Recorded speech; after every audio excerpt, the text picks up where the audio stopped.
Chapter 97. The latest chapter of this book is not finished yet. For more exciting content, please scan the QR code below to download the app. The novel will be updated more quickly. Millions of novels will be read for free.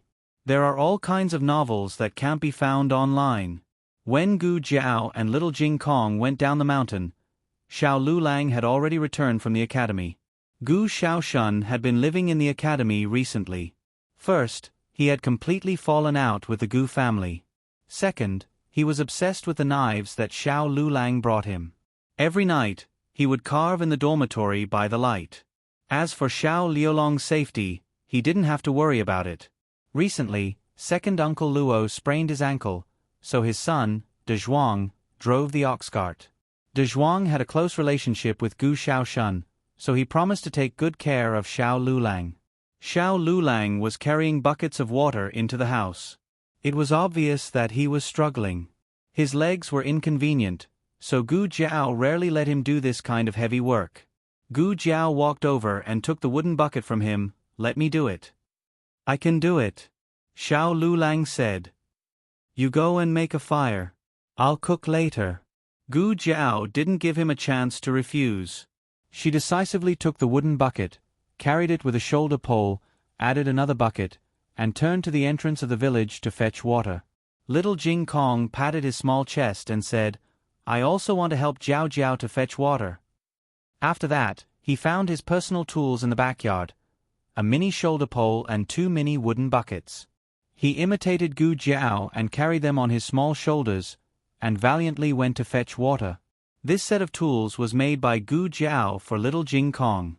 The reason was that he wanted to help, but he couldn't carry a big wooden bucket.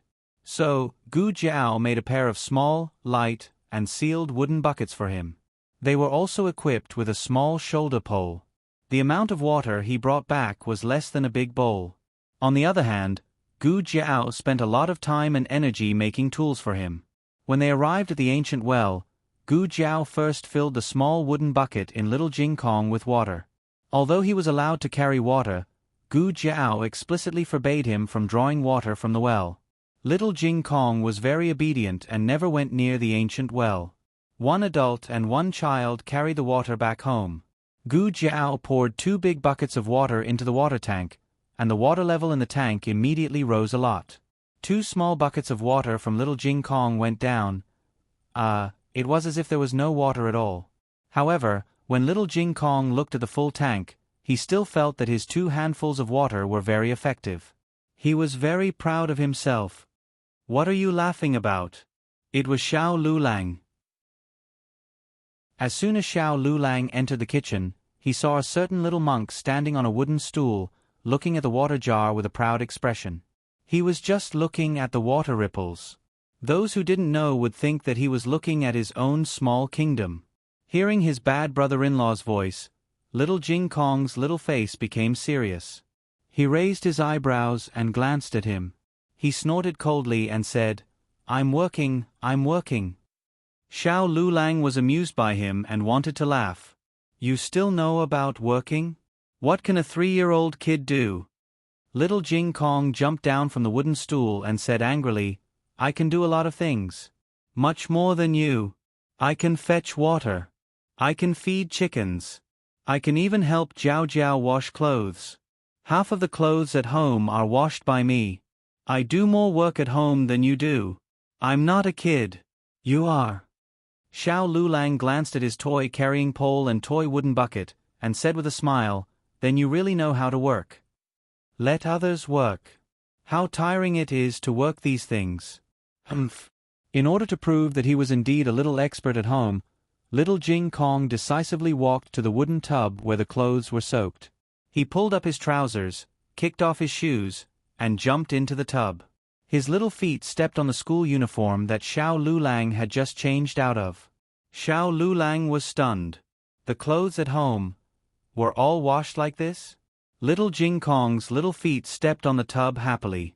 He could enjoy the pleasure of stepping on water even without the rain.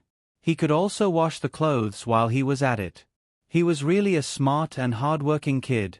Gu Jiao walked out. She originally wanted to wash the clothes, but seeing that little Jing Kong was still stepping on the tub, she didn't go over for the time being. Xiao Lulang asked in disbelief, "The clothes at home are all washed like this?" Gu Jiao nodded. "Not only the clothes, the salted vegetables that you eat every day are also stepped on by him." Xiao Lulang was instantly speechless. "Ha ha!"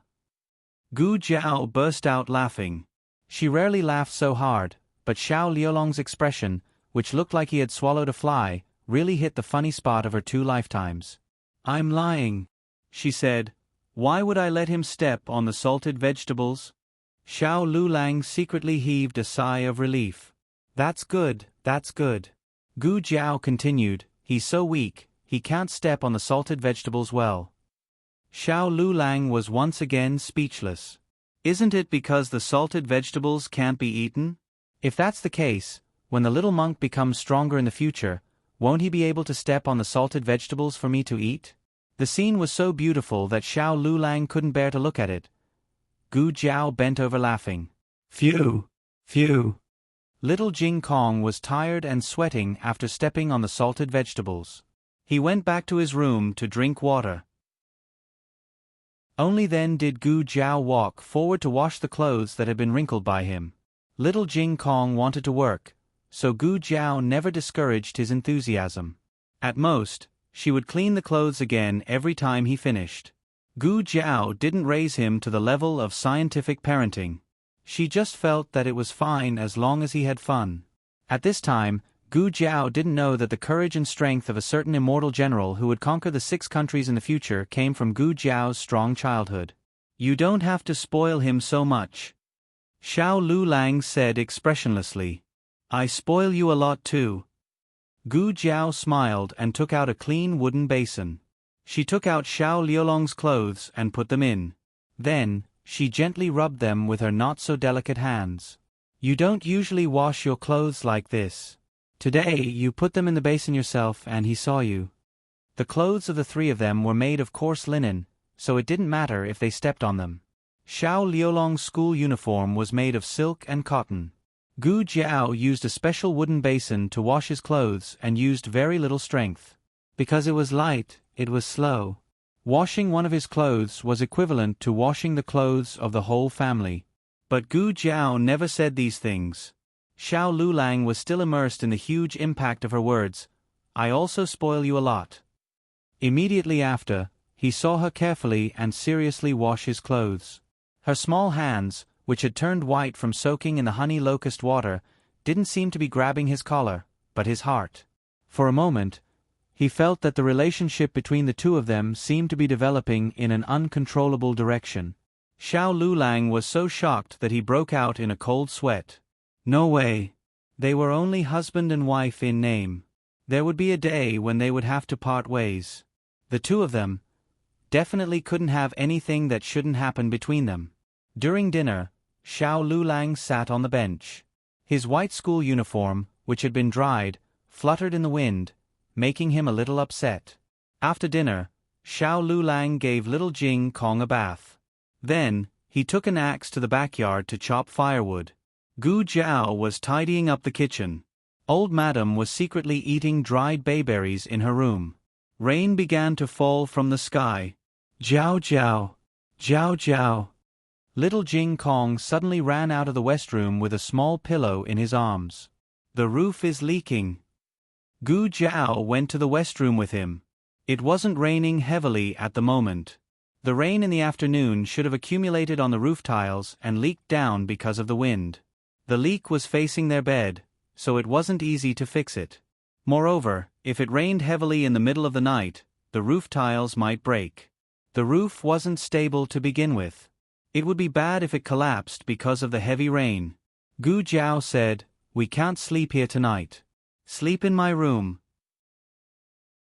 I'll fix the roof after the rain stops." Little Jing Kong hugged his small pillow and happily went to Gu Jiao's room.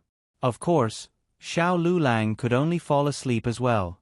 Fortunately, Gu Jiao's bed was big enough for the 3 of them to lie down.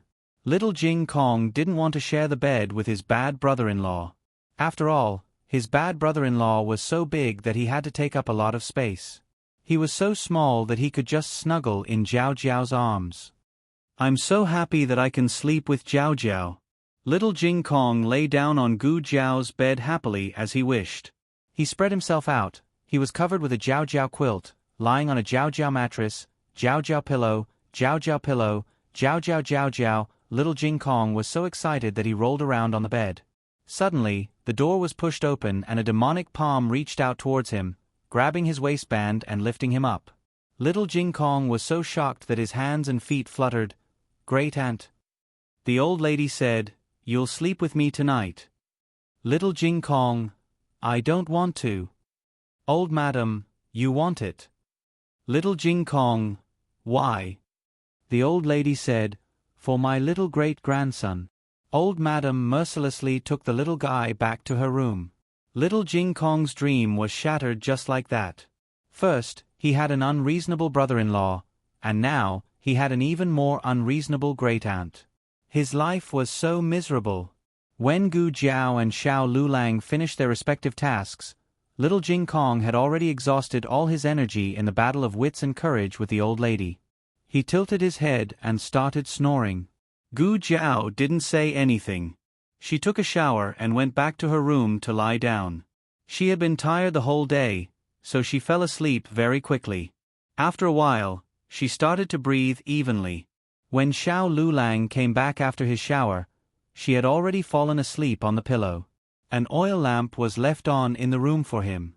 Now that the weather was getting warmer, the thick quilt couldn't cover her. She covered half of it and kicked the other half. Xiao Lulang hesitated for a moment, then walked over and pulled the quilt up for her. Then, he extinguished the oil lamp and slowly lay down beside her. At first, he had his back to her, but his body would easily become numb after a long time. So, he turned around. But what he didn't know was that Gu Jiao also turned around and moved her head to rest on his pillow. His lips rubbed against her face without warning. His mind buzzed for a moment before it went blank. It was raining heavily outside the room, and the sound of the rain hitting the roof tiles was loud.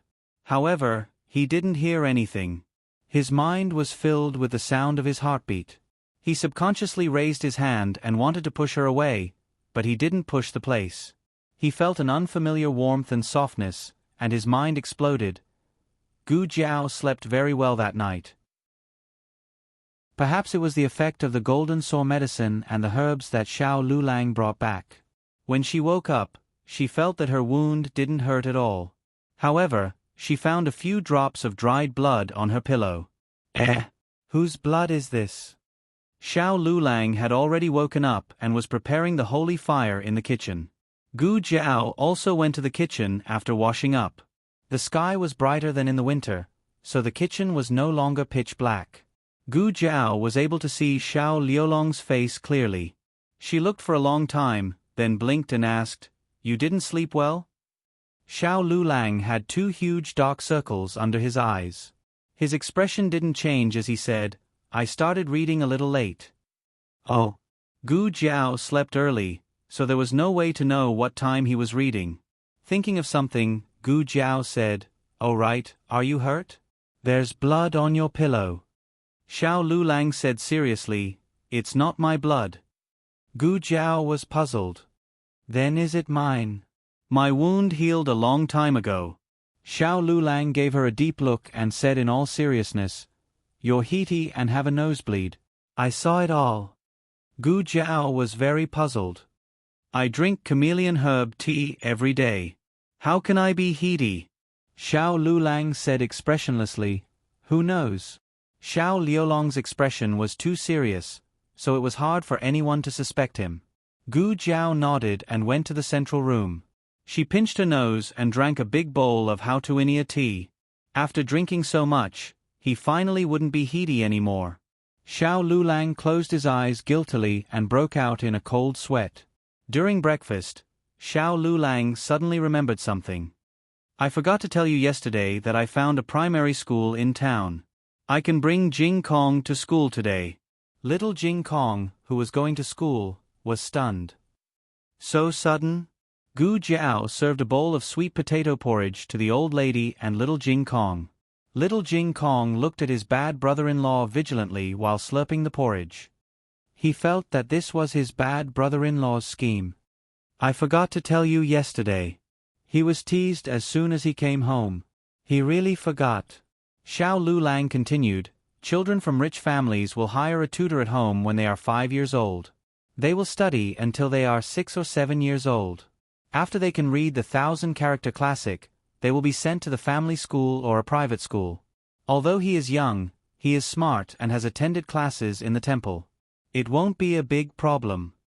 Little Jing Kong became more vigilant when he was praised by his bad brother-in-law for being smart for the first time. Conspiracy, it was definitely a conspiracy.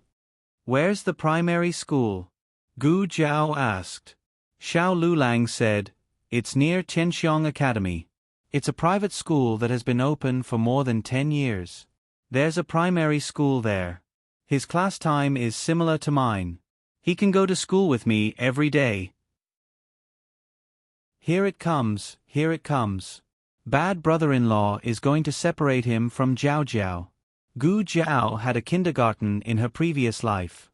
Therefore, she was very receptive to 3-year-old children going to school. When Gu Jiao was not at home, Little Jing Kong was a loudspeaker spirit. He would blabber all day long. Although the old lady suffered from it, she was happy to see him go to school. Gu Jiao turned to Little Jing Kong and asked, "Jing Kong, do you want to go to school?" "No." Little Jing Kong was careful. If he said that he did not want to go to school, wouldn't he become a school-weary child? Bad brother-in-law really knew how to set a trap for him. Fortunately, he was smart. Little Jing Kong said cutely, "If I go to school, Jiao Jiao won't see me for a day." Gu Jiao patted his little head and said, "It's okay. I'll send you to school in the morning and wait for you at the village entrance at night. If I'm free, I'll go to the private school to pick you up." At this point, Little Jing Kong wouldn't be a sensible child if he continued to refuse. He swallowed the sweet potato porridge in his mouth without tasting it. He squeezed out a cute smile and said, "Okay. Since Jiao Jiao wants me to go to school, I'll go." He definitely had to go to school.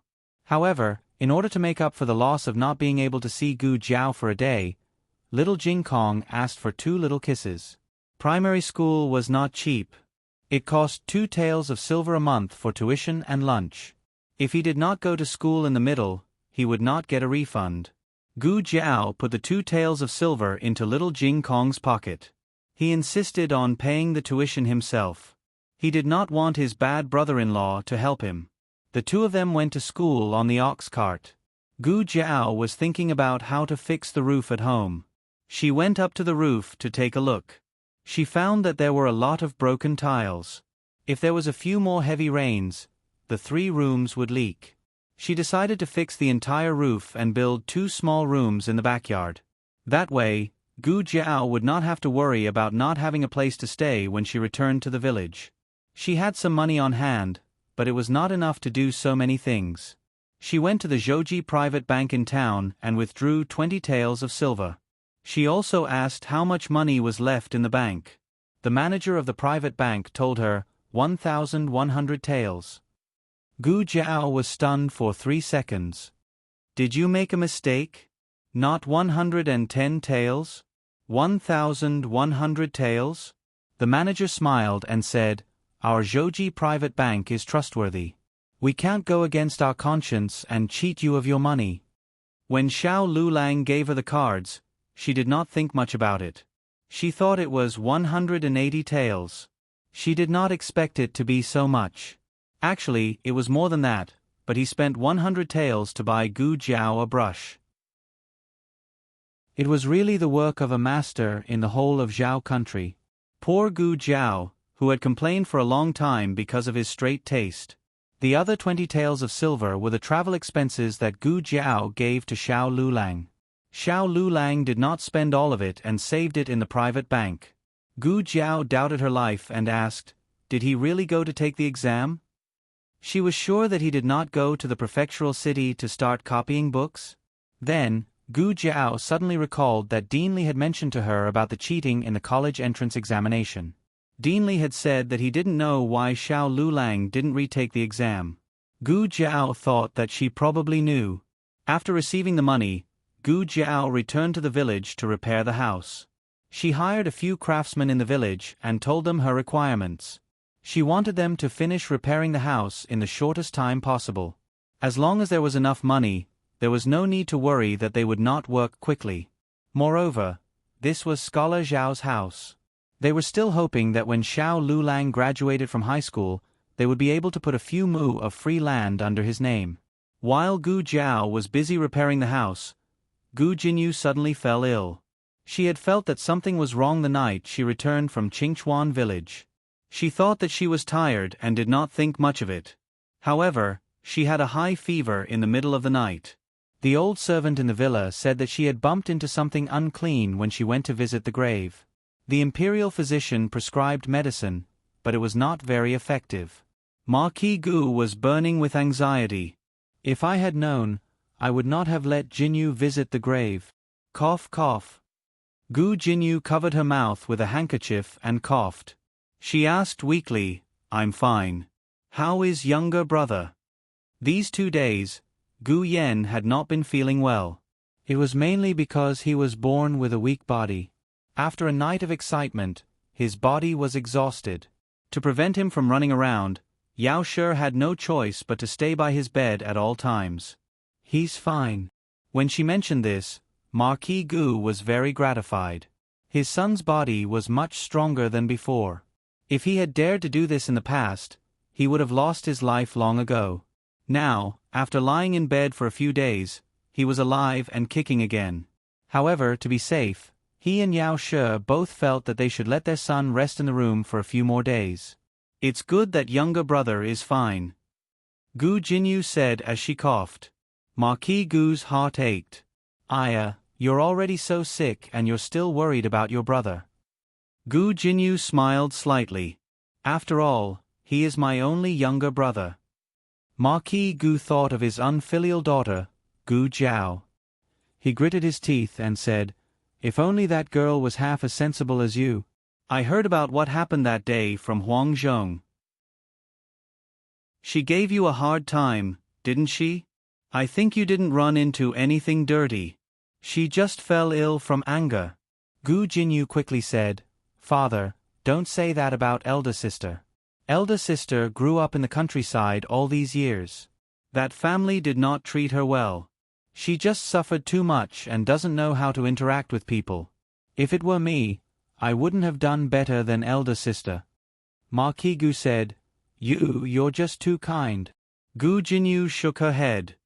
"My illness this time really wasn't caused by elder sister. It's my own fault." After a pause, she told Marquis Gu about losing the question paper. "Aunt had high hopes for me, but I lost the question that I had solved with great difficulty. In my anxiety, I fell ill." Marquis Gu patted the back of her hand. "Silly girl, what's there to be anxious about? Even if you can't solve it, your aunt won't blame you." "Really?" Gu Jinyu's face was full of disbelief. Marquis Gu smiled mysteriously. "Your aunt sent a letter again. Guess what she said in the letter?"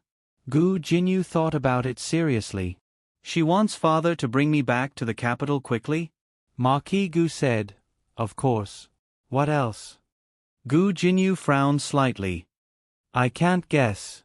Marquis Gu looked at her dotingly and smiled proudly. "Your aunt has prepared a big gift for you. She had intended to give you a surprise when you returned to the capital. There's no harm in telling you earlier. Your aunt has asked His Majesty for grace. On the day of your coming-of-age ceremony, His Majesty will personally issue a decree to confer you the title of County Princess." The latest chapter of this book is not finished yet. For more exciting content, please scan the QR code below to download the app. Novels are updated at a faster rate. Millions of novels are free to read.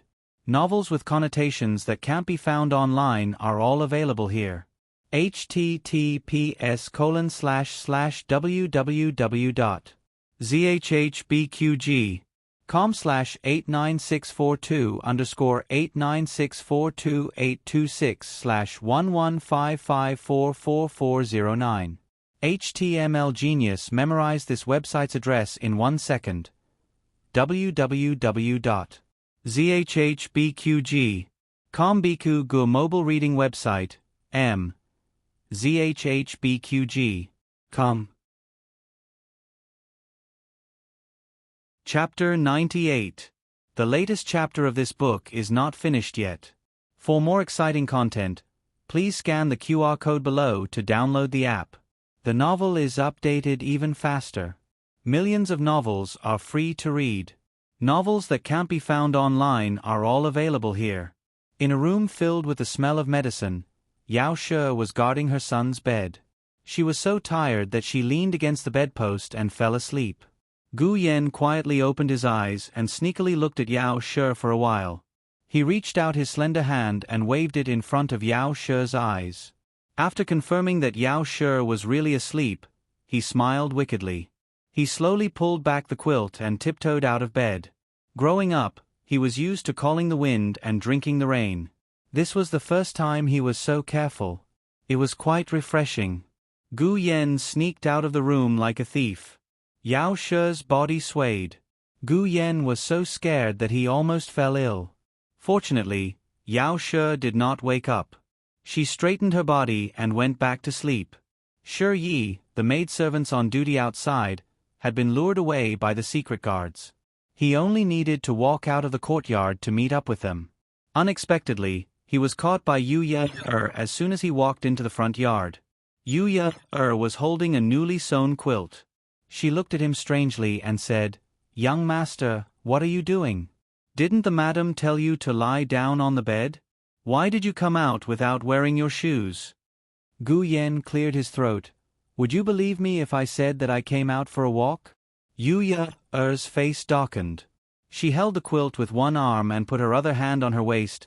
"Are you thinking of running away again?" Gu Yan blinked guiltily. Yu Ye glared at him. "You really want to run away?" "No. You can't go out." Gu Yan's dangerous eyes narrowed. His murderous aura instantly overflowed. "Do you believe that this young master won't kill you?" Yu Ye faced death calmly and said, "Even if you kill me, I won't let you go out." Gu Yan helplessly held his forehead. This girl was stubborn. She would rather die than submit. Back then, she had spoken up for Gu Jiao. Now, she was blocking him in the backyard. Gu Yan would rather break than bend, but that was in the past. Now that he was going to meet the most important person in his life, he didn't care about his pride anymore. Gu Yan's murderous aura a moment ago had turned into a Sichuan opera performance in a second. He put on a weeping expression and looked at Yu Ye with an aggrieved expression. His appearance was as pitiful as it could get. If he howled again, Yu Ye would think that he was possessed by a puppy. Little young master. What's wrong with you?" Yu Ye could not handle such a weak and easily bullied young master. Gu Yan bites her red lips, feeling wronged. "I just want to go out and get some fresh air. Just for a while." Yu Ye suffered a critical hit from her cuteness. "Just once." Really just once?" Gu Yan nodded coquettishly. "Yes." Yu Ye clutched her chest. "All right then. Go ahead. I'll stand guard here." No way. If she stayed any longer, she would reach out and rub the young master's head. Gu Yan successfully deceived Yu Ye. The moment he left the courtyard, his expression turned cold and the corners of his lips curled up wickedly. He successfully arrived at the small garden and met up with the hidden guards. The hidden guards brought him out of the residence and into the carriage that had been prepared beforehand. They sped towards Qingchuan village. Huang Zhong sensed Gu Yan's whereabouts and hurried to Lanting Pavilion to report to Marquis Gu. Marquis Gu let him speak outside the door. Huang Zhong said, "Little young master slipped out of the residence. It seems that he went towards the town." "Town?" Marquis Gu frowned.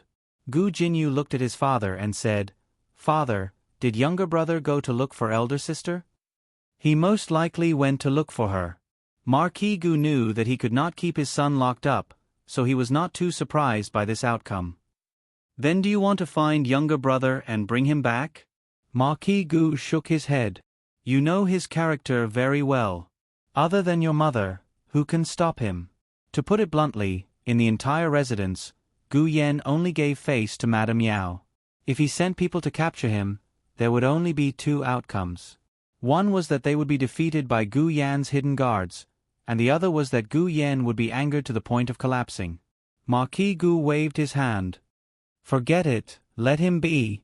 In any case, that girl would not bully Gu Yen. Besides this, he had another consideration. The siblings were close.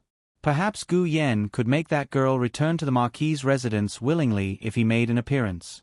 It was not that he desperately wanted to acknowledge that girl, but Madame Yao and Gu Yen both liked her very much. He could only accept her. It was just past noon and there were not many people on the streets. The carriage arrived at Qingchuan village without any obstructions. Recently, there had been a lot of carriages coming to the village and the villagers were already used to it. However, when they saw a young master who was as beautiful as jade alight from the carriage, they were still shocked. Gu Yen had a clean and pure temperament, as if he was a piece of refined jade without any impurities. The most handsome person in the village was Xiao Lulang, followed by Gu Dashun. However, there was still a world of difference between the two. The difference between this young man and Xiao Lulang was not big. It could even be said that there was almost no difference. The villagers' eyes were fixed on him. This. Which family's young master is this? Who is he looking for? You think he's looking for you?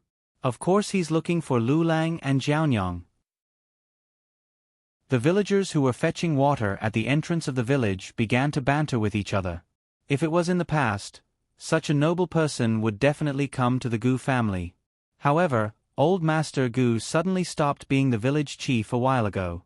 Madame Wu said that Old Master Gu was old and could no longer take care of the villagers, so she took the initiative to resign.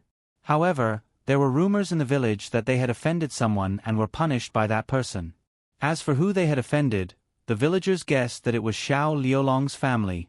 Xiao Lulang had passed the examination to become a government official, and his grades were even better than Gu Dashun's. The county magistrate thought highly of him, so it was not surprising that he would punish the Gu family for him. Gu Jiao's family had recently been renovating their house. They had built 2 new large brick houses, which had just been completed this morning.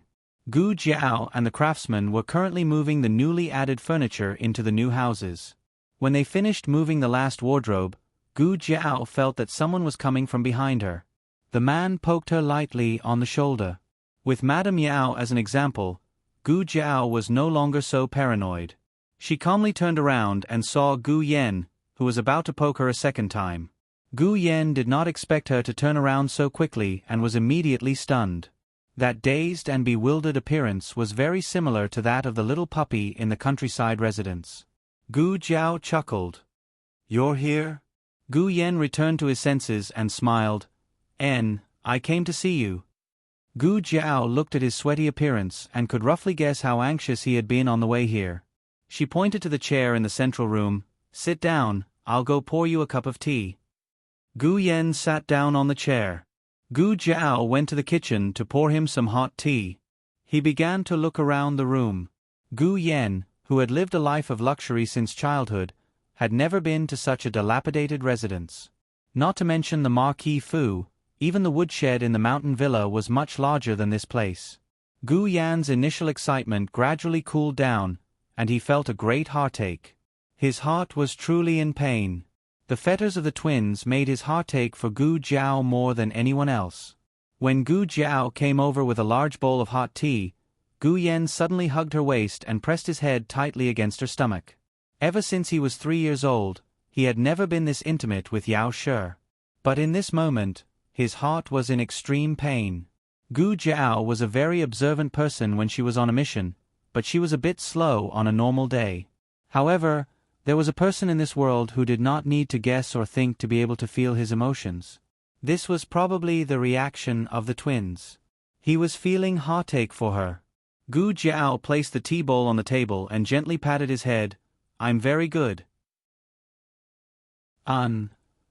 Gu Yen buried his face in her body. A tear suddenly fell from the corner of Gu Jiao's eye. Gu Jiao strangely wiped it with her index finger and said to Gu Yen, "Oh? You're crying?" "I'm not." Gu Yen denied in a choked voice.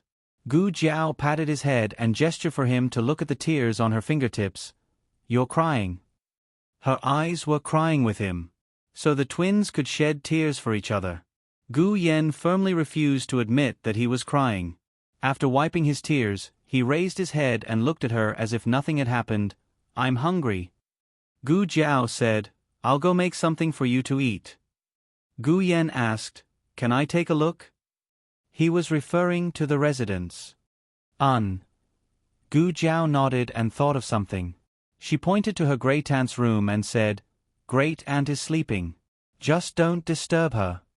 Gu Yen wandered around the residence. It was a little far-fetched to call it a residence. It was just a courtyard. After entering, there was a bright and spacious central room. On the two sides were the east room, the west room, and the old lady's small east room. After passing through the central room, there was a backyard. To the north was a kitchen and a woodshed. To the east were two new rooms.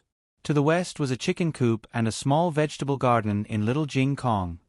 "It seems that no one lives in this room." Gu Yen pointed to a room in the east and said. Gu Jiao picked vegetables in the small vegetable garden and said, "That's Xiaoshuan's house. It was just built. He's at the academy and will only come back during the holidays." "Is he the younger brother of the Gu family?"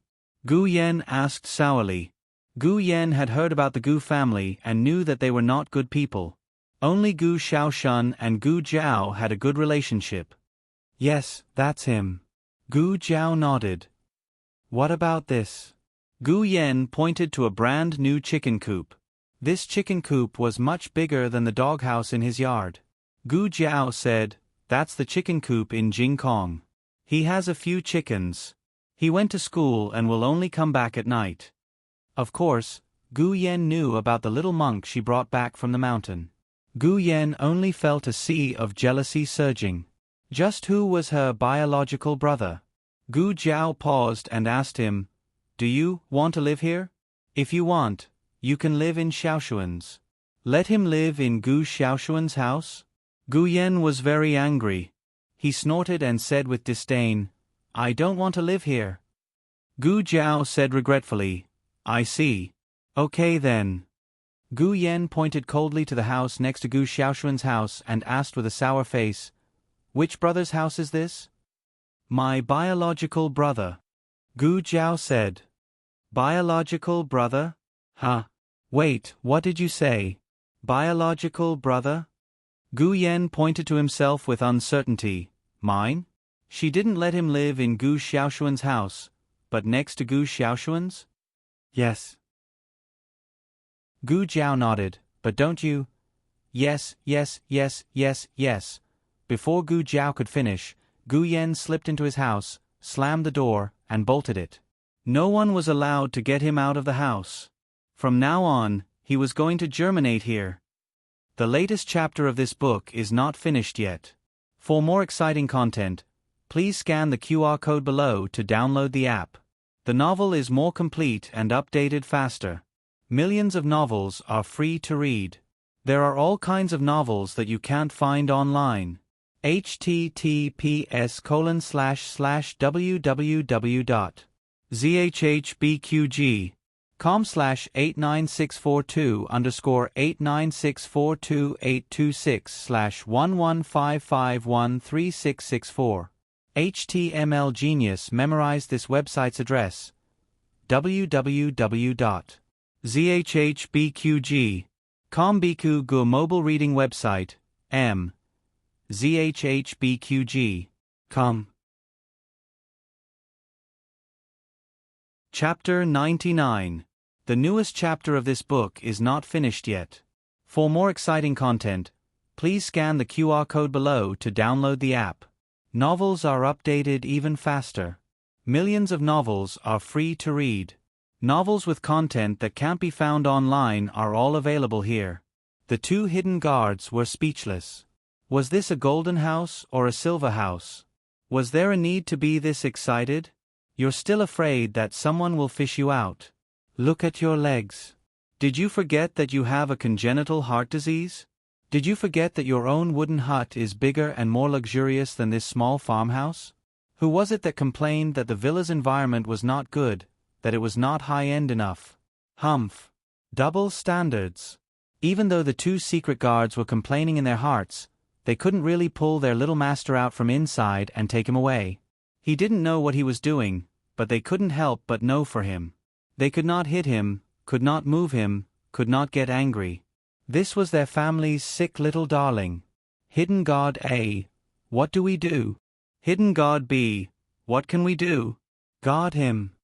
Hidden God A. I'm talking about the villa. Not going back is not a solution. They will send people to look for him.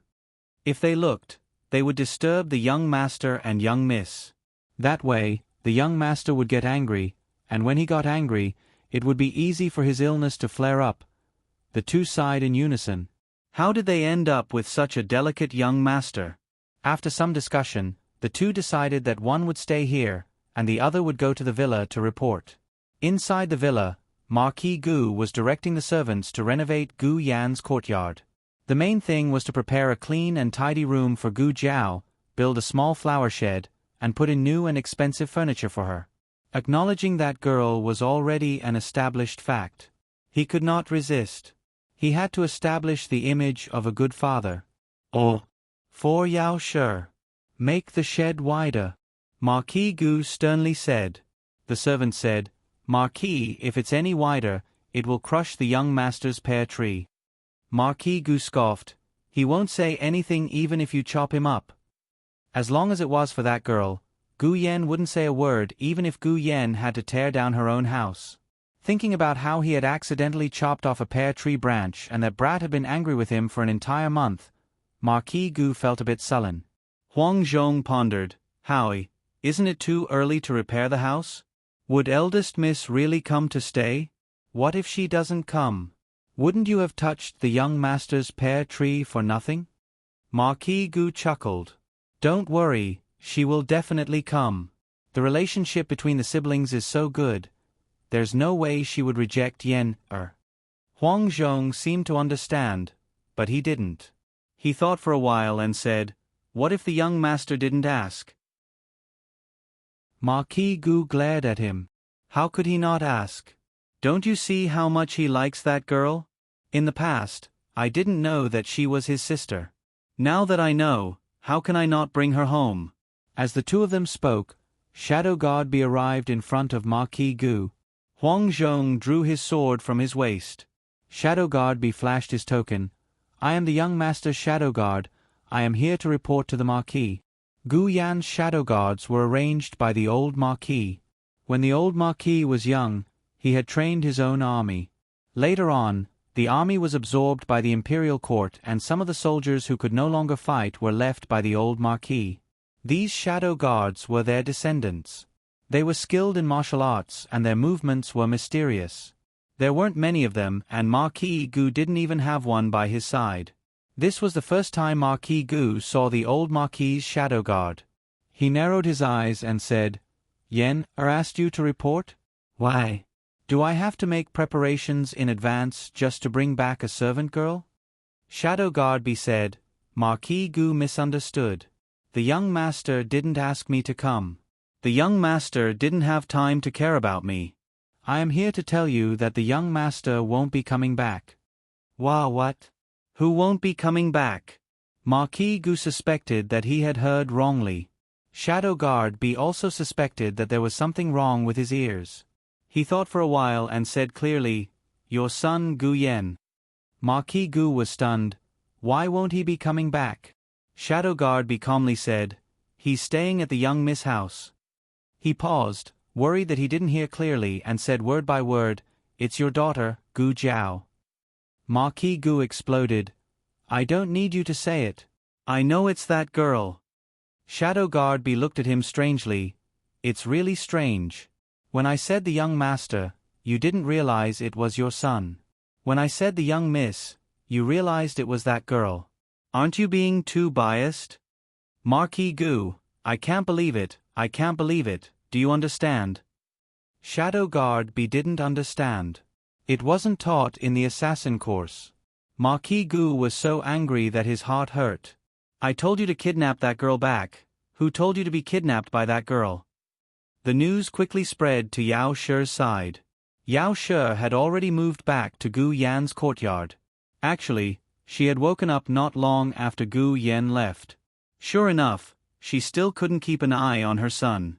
Yao Shi helplessly shook her head. She didn't let her son go out not because she was worried that her son's body wouldn't be able to take it. She was also worried that her daughter hadn't fully digested her past, and if her son suddenly went to find her, she would be troubled. When she learned that Gu Yan was staying in her daughter's village, Yao Shi was relieved. Her daughter was willing to accept Gu Yan, which meant that her daughter didn't feel that she was disturbed. Perhaps she had already accepted her past. But Nurse Fong was a little worried. Madam, the conditions in the village are so bad. The young master is so precious. How can he get used to living here? Nurse Fong was a little headstrong and self-opinionated, but her loyalty to Yao Shi and Gu Yan wasn't fake. As for Gu Jiao, Nurse Fong still didn't like her. Yao Shi smiled and said, Jiao Jiao will take good care of him. Nurse Fong said, he's also not used to the food. Yao Shi warmly said, Jiao Jiao is a doctor. She knows more than us and knows what Yen can and can't eat. Moreover, as long as she makes it, Yen won't dislike it. Nurse Fong disagreed. She's just a little medicine boy who happened to treat Madam's illness twice. It doesn't mean that her medical skills are good. Yao Shi held Nurse Fong's hand and said gently and solemnly, Nurse, you still don't understand Jiao Jiao. Once you understand her, you will also like her. Nurse Fong secretly shook her head. As servants, how could they talk about liking or not liking their masters? Since she was the madam's daughter, she would also treat her as her own little master in the future. If she had offended her in the past, she would apologize to her in the future. However, that child's heart was too cold. She was afraid that the madam wouldn't be able to warm it up.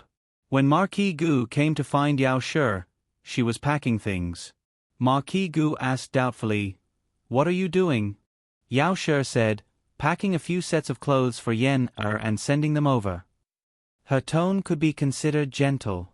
She still didn't know that Marquis Gu had injured Gu Jiao. Gu Jiao wasn't someone who liked to complain.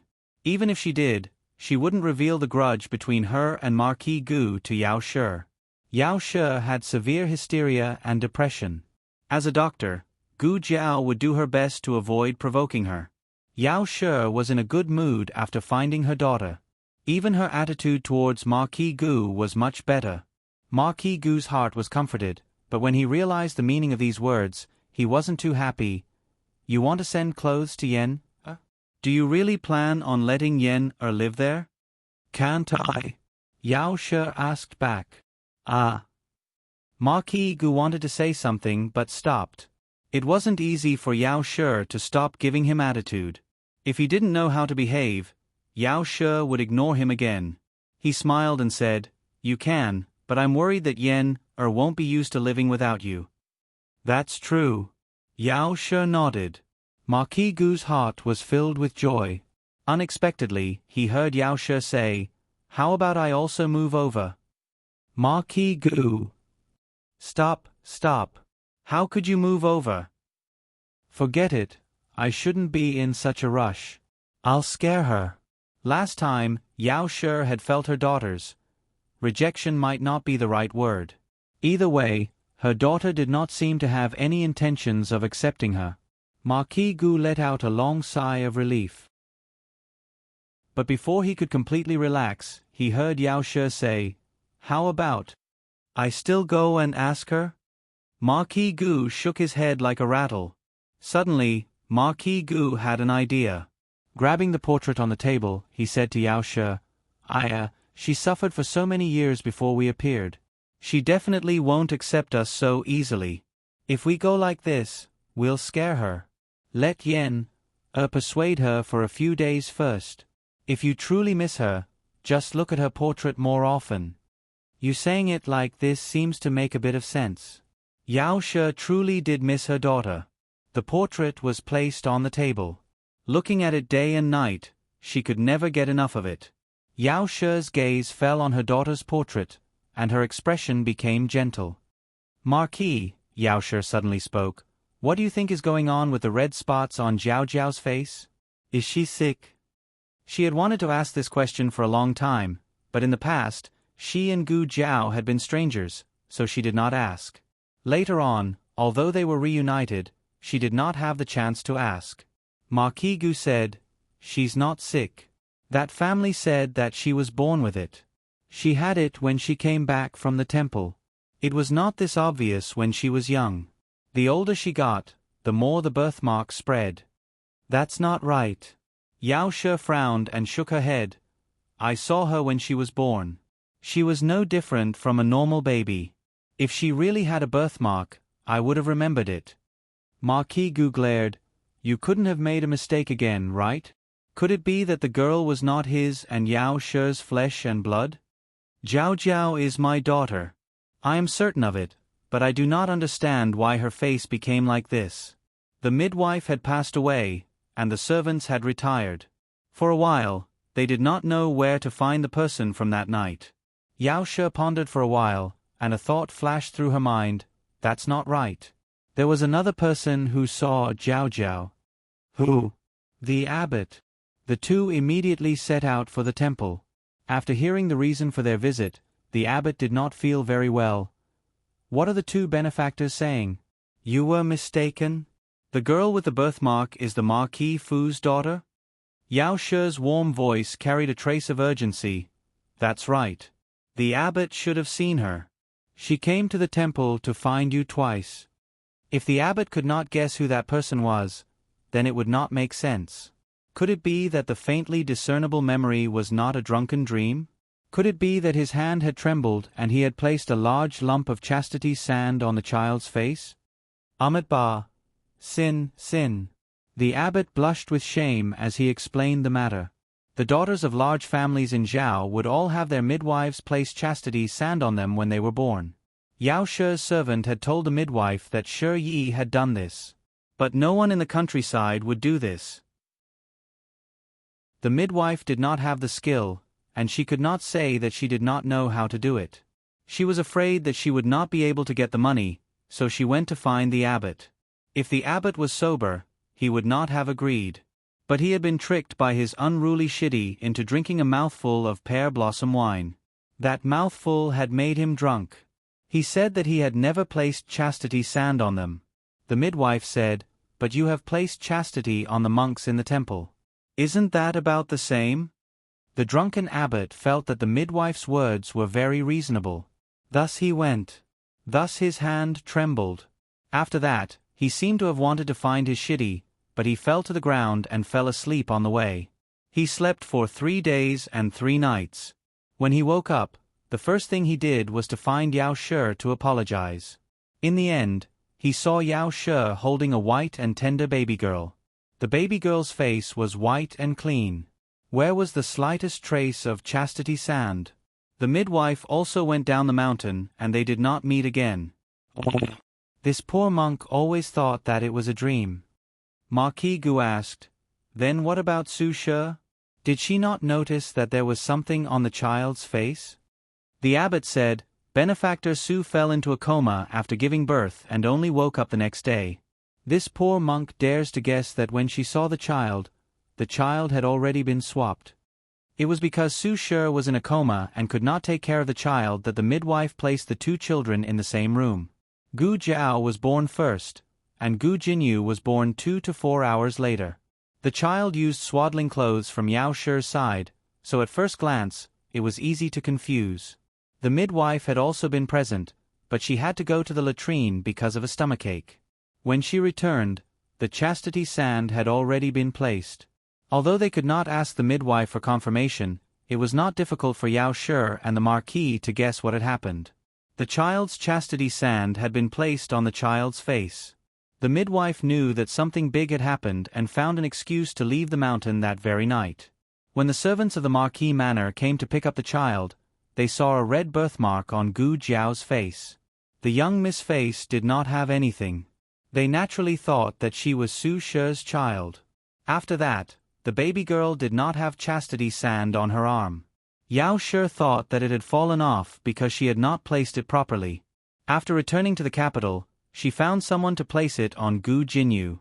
That should be the entire story. After the husband and wife left, the abbot was unable to calm down for a long time.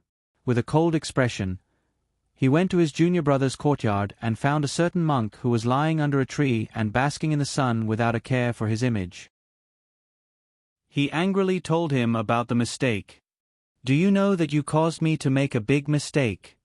The monk took off the sutra covering his face, revealing a handsome face that was both enchanting and charming. Under the sunlight, a pair of peach blossom eyes sparkled like a pool of spring water. On the stone bench next to his hand, there was a silver mask with the top half of his face. There were not many people who had seen his true appearance. The senior brother of the abbot was one, and the little girl in the forest that day was another. He innocently spread his hands and said with a smile, "How can you blame me? I didn't know that the wine I brewed for the first time would have such a strong after-effect." The abbot's anger was not light. "You're still denying it. You lied to me and said it wasn't wine." He sighed and said, "How old was I at the time? I was still a child." "Senior brother, you were fooled by a child. Isn't it because you weren't smart enough? Besides, I didn't do it on purpose. I really wasn't sure if I had successfully brewed the wine. I was a child and couldn't drink, so I could only ask senior brother to try it first." The abbot was furious. "Are you asking me to try the wine or the poison?" The monk said innocently, "Cough, senior brother, don't expose me. Save me some face." The abbot was about to die of anger. Also, who would call himself a child at the age of 12? Jing Kong is like you, that's why they can torment people so much. At the mention of Jing Kong, the monk was silent for a few seconds, as if he couldn't refute the fact that little Jing Kong was especially tormenting people. In fact, this junior brother was a genius since he was young. He always liked to tinker with some strange little inventions. No one taught him, he would go down the mountain to look and then tinker with them himself when he came back. Wine was not the scariest thing. Once, he mixed insect repellent powder, which turned into arsenic and poisoned all the monks in the temple. He almost died himself. The abbot asked him more than once, "How did you grow up to this age?" The monk curled his lips into a smile. "All right, I tricked senior brother abbot once, but you also sold my disciple, so we're even." The abbot said, "Aren't you happier than anyone that Jing Kong is gone? How can we be even?" He spread his hands and sighed faintly. "Senior brother, didn't you say you would save me some face? How can I be that happy? I'm just a little bit happy, the rest is sadness." The abbot coldly glanced at him. "Oh, is that so? Then this old monk will go and bring Jing Kong back." He jumped up like a carp and stood up. Please don't." After Yao Shi went down the mountain, she had a carriage go to Qingchuan village to deliver things to the two children. There were clothes for Gu Yen and clothes that Yao Shi had chosen for Gu Jiao. Gu Yen thought that they were here to bring him back to the manor, so he refused to come out of the room. Yao Shi had no choice but to give all the clothes to Gu Jiao. Little Jing Kong went to school, so no one stopped Marquis Gu, but he was blocked at the door by a few chickens. A few chirping chickens jumped on the doorstep and lined up in a row, forming a formation. The chickens stared at him like tigers watching their prey, pecking at him as soon as he got close. Marquis Gu wanted to kick them away, but as soon as he lifted his foot, the chickens began to chirp. Yao Shi looked at him. He withdrew his foot, straightened his body, and smiled. "Marquis Gu, in my lifetime, this marquis actually lost to a few chickens." The latest chapter of this book is not finished yet. For more exciting content, please scan the QR code below to download the app. Novels are updated at a faster rate. Millions of novels are free to read. Novels with connotations that can't be found online are all available here. https://www.zhhbqg com/89642-826/115509040. HTML Genius memorized this website's address in 1 second. www.zhhbqg.com BQ mobile reading website, zhhbqg.com.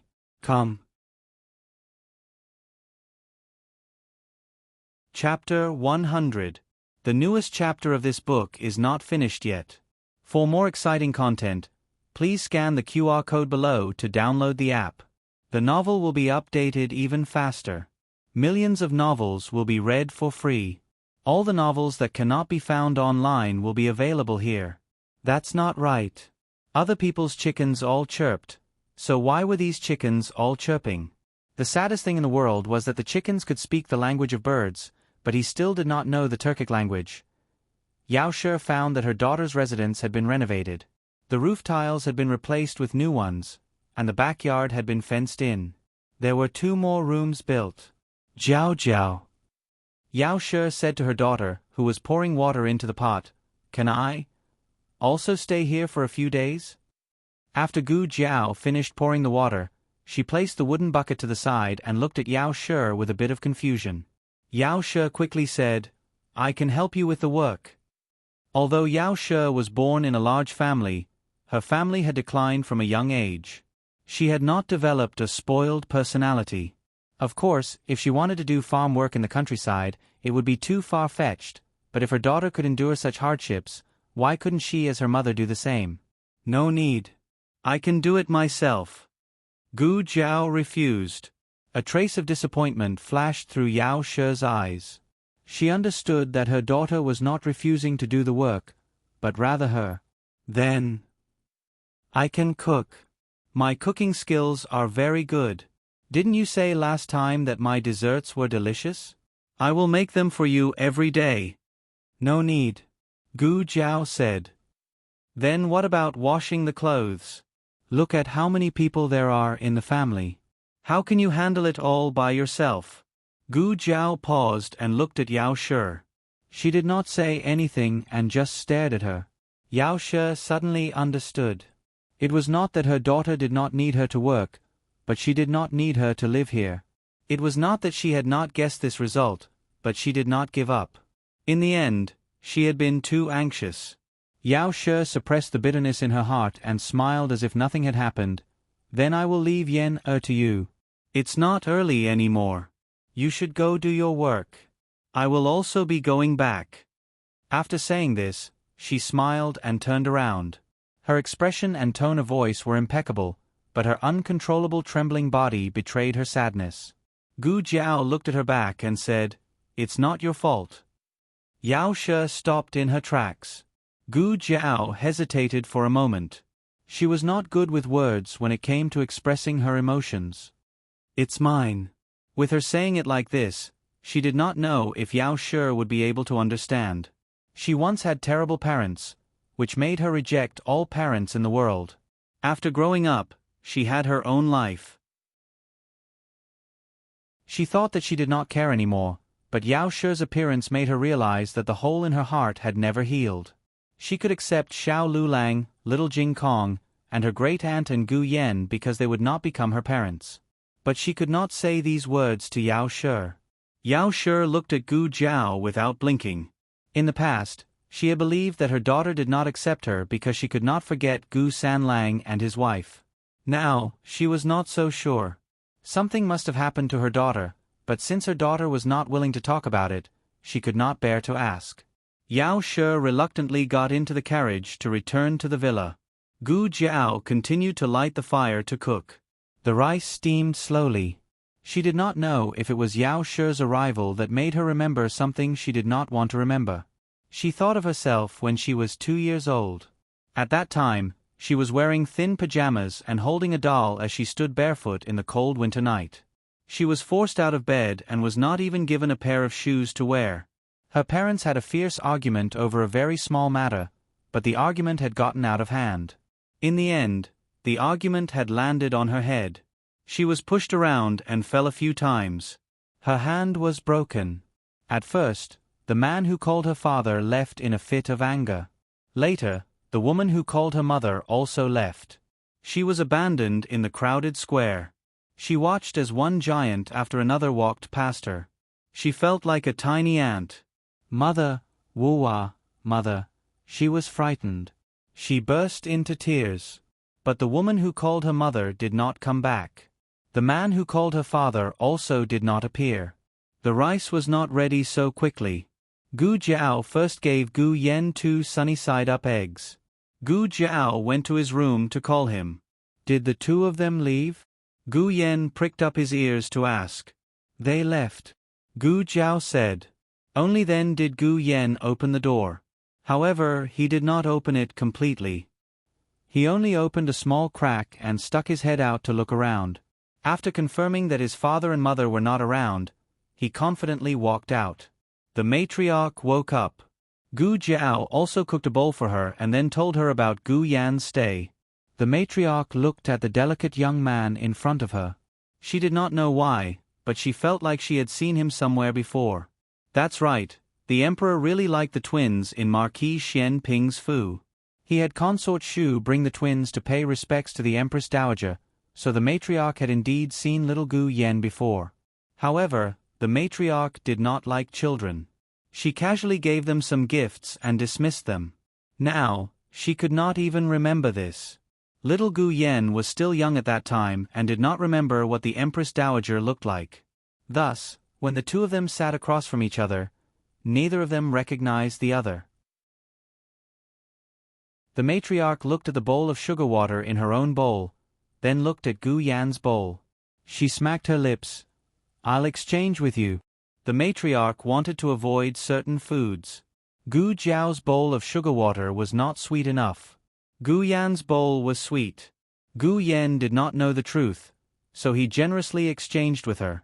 After the exchange with Gu Yen, the matriarch ate the sugar water egg of her dreams. Oh, it was so delicious that she wanted to cry. Before Gu Yen came to the house, the matriarch liked Gu Xiaoshan the most. This was because Gu Xiaoshan was the easiest to trick. She could help her save a few candied fruits at any time. As for Xiao Lulang and little Jing Kong, one was too smart and the other too principled. The matriarch could not trick them. Gu Yan's battle prowess was obviously stronger than silly Gu. The first day he came, he made the matriarch eat the sugar water egg. For the sake of her sugar water egg business, the matriarch decided that she would protect this young man. After Madame Yao and Marquis Gu went down the mountain, they kept feeling that something was wrong. However, they kept thinking about going to see Gu Jiao and did not realize it. It was only when they returned to the villa and took out Gu Jiao's portrait that Madame Yao's mind buzzed. Marquis. She stared blankly at the birthmark on her daughter's face in the portrait. What's wrong?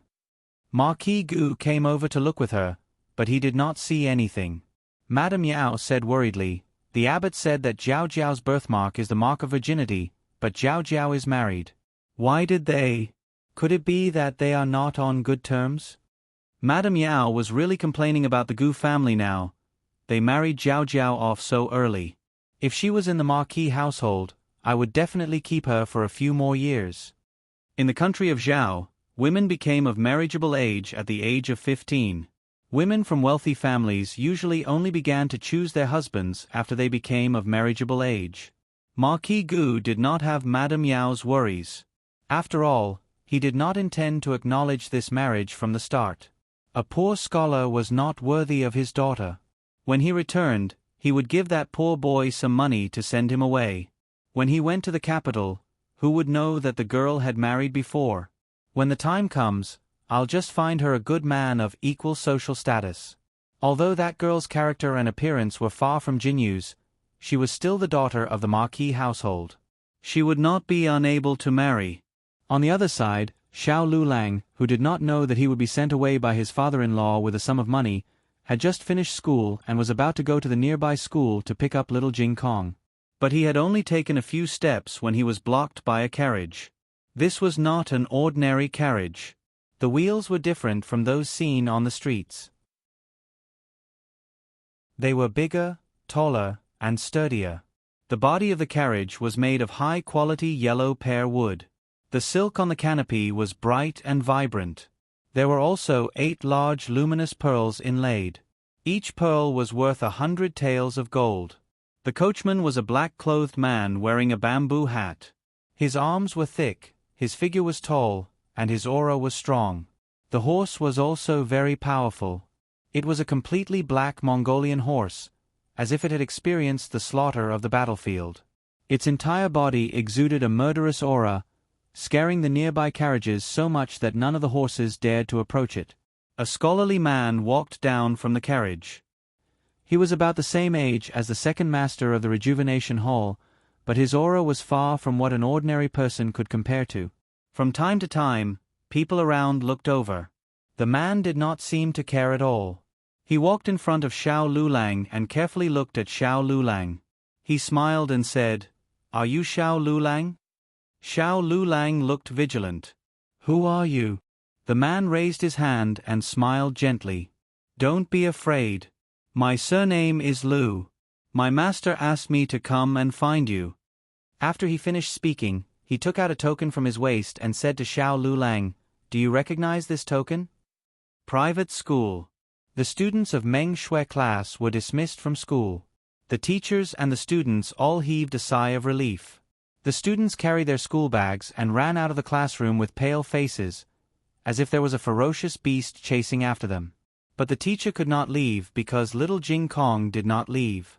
The teacher took the 108th deep breath of the day. If his son was not a student of the Qianxiang Academy, he would have expelled this annoying little guy 100 times. Although little Jing Kong was always chattering at home, he was actually very quiet in class. However, he didn't make a sound, but once he did, he would take the lives of the teachers. Little Jing Kong had a strong background. His brother-in-law was the direct disciple that Dean Li had unilaterally announced. Driving him out was equivalent to Dean Li making things difficult for his son. But the teacher's eyes hurt when he looked at him. Little Jing Kong held the 3-character classic with both hands. He pretended to be chanting, but glanced outside from time to time. "Jing Kong, is your brother-in-law not here yet?" the teacher in the lecture asked. "Yes." Little Jing Kong responded in a low voice. The teacher said, "Do you want me to take you to the entrance?" Little Jing Kong snorted. "He doesn't care if he comes or not. I don't want to see him." That being said, the number of times he glanced outside with his small eyes had obviously increased. "Bad brother-in-law doesn't want me anymore, does he? Just like those families who had promised to adopt me but abandoned me in the end. Jing Kong." The teacher came to him and patted him on the shoulder. "Your brother-in-law is here. It's finally here. It's finally here. Master's nightmare for a day is over." "Really?" Little Jing Kong stood up and quickly realized that he had overreacted. He quickly adjusted himself and put on a calm expression. He packed up his things and said goodbye to the teacher. Then he went to meet Xiao Lulang outside the private school. "You are late today." After getting on the ox cart, little Jing Kong said to Xiao Lulang with dissatisfaction, "Did you not study hard again and got asked to stay by Teacher Zhang?" Xiao Lulang glanced at him in surprise. "You know that my teacher's surname is Zhang?" "Xiao Shun told me." Little Jing Kong thought to himself, "I know a lot of things. Not only do I know that your teacher's surname is Zhang, but I also know that Gu Dashuan's teacher's surname is Chen and your dean's surname is Li." Little Jing Kong said seriously, "You haven't answered my question. Were you asked to stay by the teacher? Don't be arrogant and complacent just because you are a scholar. Don't forget that you are still a student in Class B." Well, he even knew about Class B now. Xiao Lulang looked at him with anger and amusement. "Why are you so talkative?" Little Jing Kong put his hands on his hips. "You are the one who is late, but you don't allow me to say anything. You adults are so unreasonable." Xiao Lulang said, "Do you mean that you are reasonable?" Little Jing Kong crossed his arms. "Of course I am." Xiao Lulang raised his eyebrows and said, "Then who was the one who talked back to the teacher in class and embarrassed him?" Little Jing Kong said seriously, "That's because he was wrong. I was correcting him."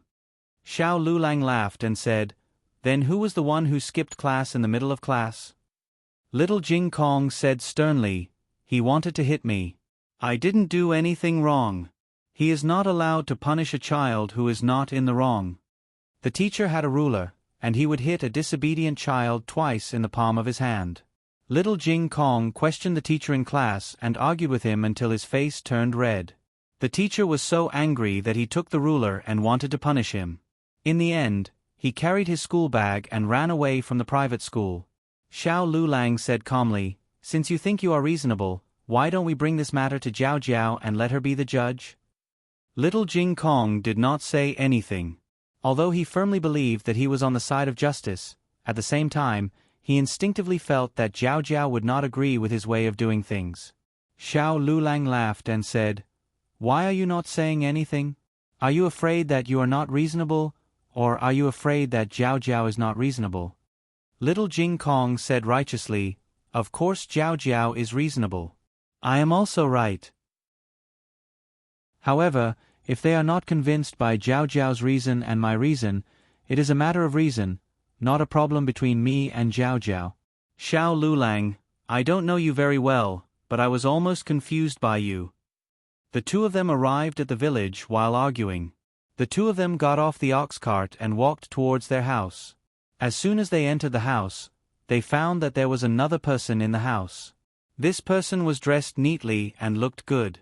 At first glance, they could tell that he was not a villager. "Who are you?" Little Jing Kong tilted his head and asked. "I am Jiao Jiao's younger brother," Gu Yan emphasized, "biological younger brother." Little Jing Kong's small body swayed. No matter how much he thought about it, he forgot that Jiao Jiao had a biological younger brother. Didn't this mean that his position was higher than Gu Xiaoshuan's?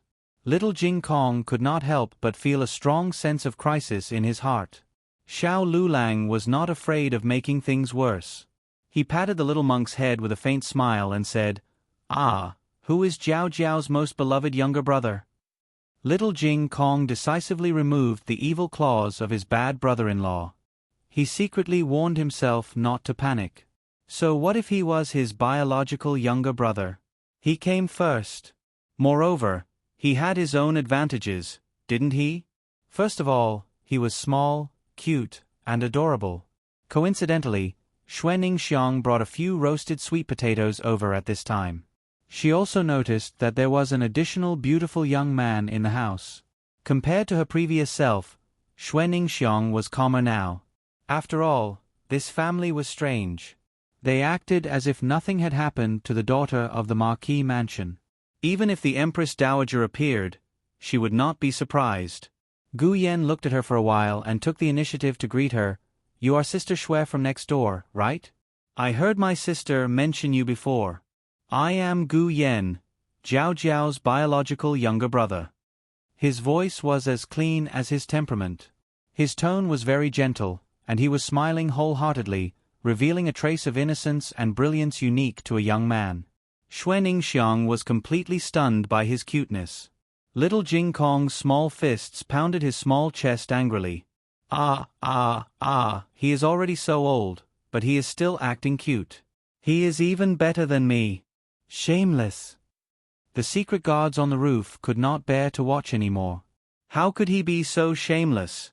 Didn't he know what the Marquis mansion was like? Could he be a green tea just because he was painted green? Little Jing Kong held his breath, and even his dinner was not delicious. After taking a bath, Little Jing Kong suddenly thought of a great advantage. He was a monk, and a monk knew how to chant scriptures. He could go and chant scriptures for Jiao Jiao. Master said that he was the best little monk in the world at chanting scriptures. Jiao Jiao would definitely like to listen to him chanting scriptures. Little Jing Kong took out his small wooden fish from the small box, put on the wooden fish, hung the prayer beads, and valiantly went to find Gu Jiao. Unexpectedly, as soon as he arrived at the backyard, he heard a mellow and melodious sound of a flute. The sound of the flute sounded like weeping and complaining. Even little Jing Kong, who did not understand music, could hear a faint trace of sadness. Little Jing Kong covered his little mouth. After the song ended, little Jing Kong's eyes were filled with tears. Sob, sob, sob, this was the best song in the world. It was better than a monk chanting scriptures 100 times. No, 1,000 times. In the second round, little Jing Kong lost again. However, little Jing Kong did not give up. He still had one last trump card, and that was, he knew how to raise chickens.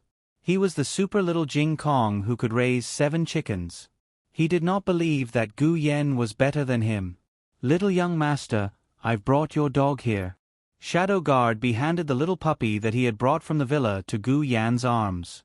Then, he disappeared in a flash. Gu Yan and Gu Jiao played with the little puppy in the backyard. Little Jing Kong lived in the mountains all year round. There were no dogs in the mountains. He had only seen a few when he came to the village, but those were all fierce big yellow dogs, unlike the soft and cute little puppy in front of him. Woof! Little Jing Kong staggered. It could even bark. Gu Jiao threw a small bone into the vegetable garden. The little puppy ran over and picked up the bone, then put it in front of Gu Jiao. Little Jing Kong already felt that it was difficult to raise chickens. He did not expect Gu Yen to know how to raise dogs. How did he manage to do such a difficult thing? Little Jing Kong's logic was that in all things, the small ones were easy to raise, but the big ones were not.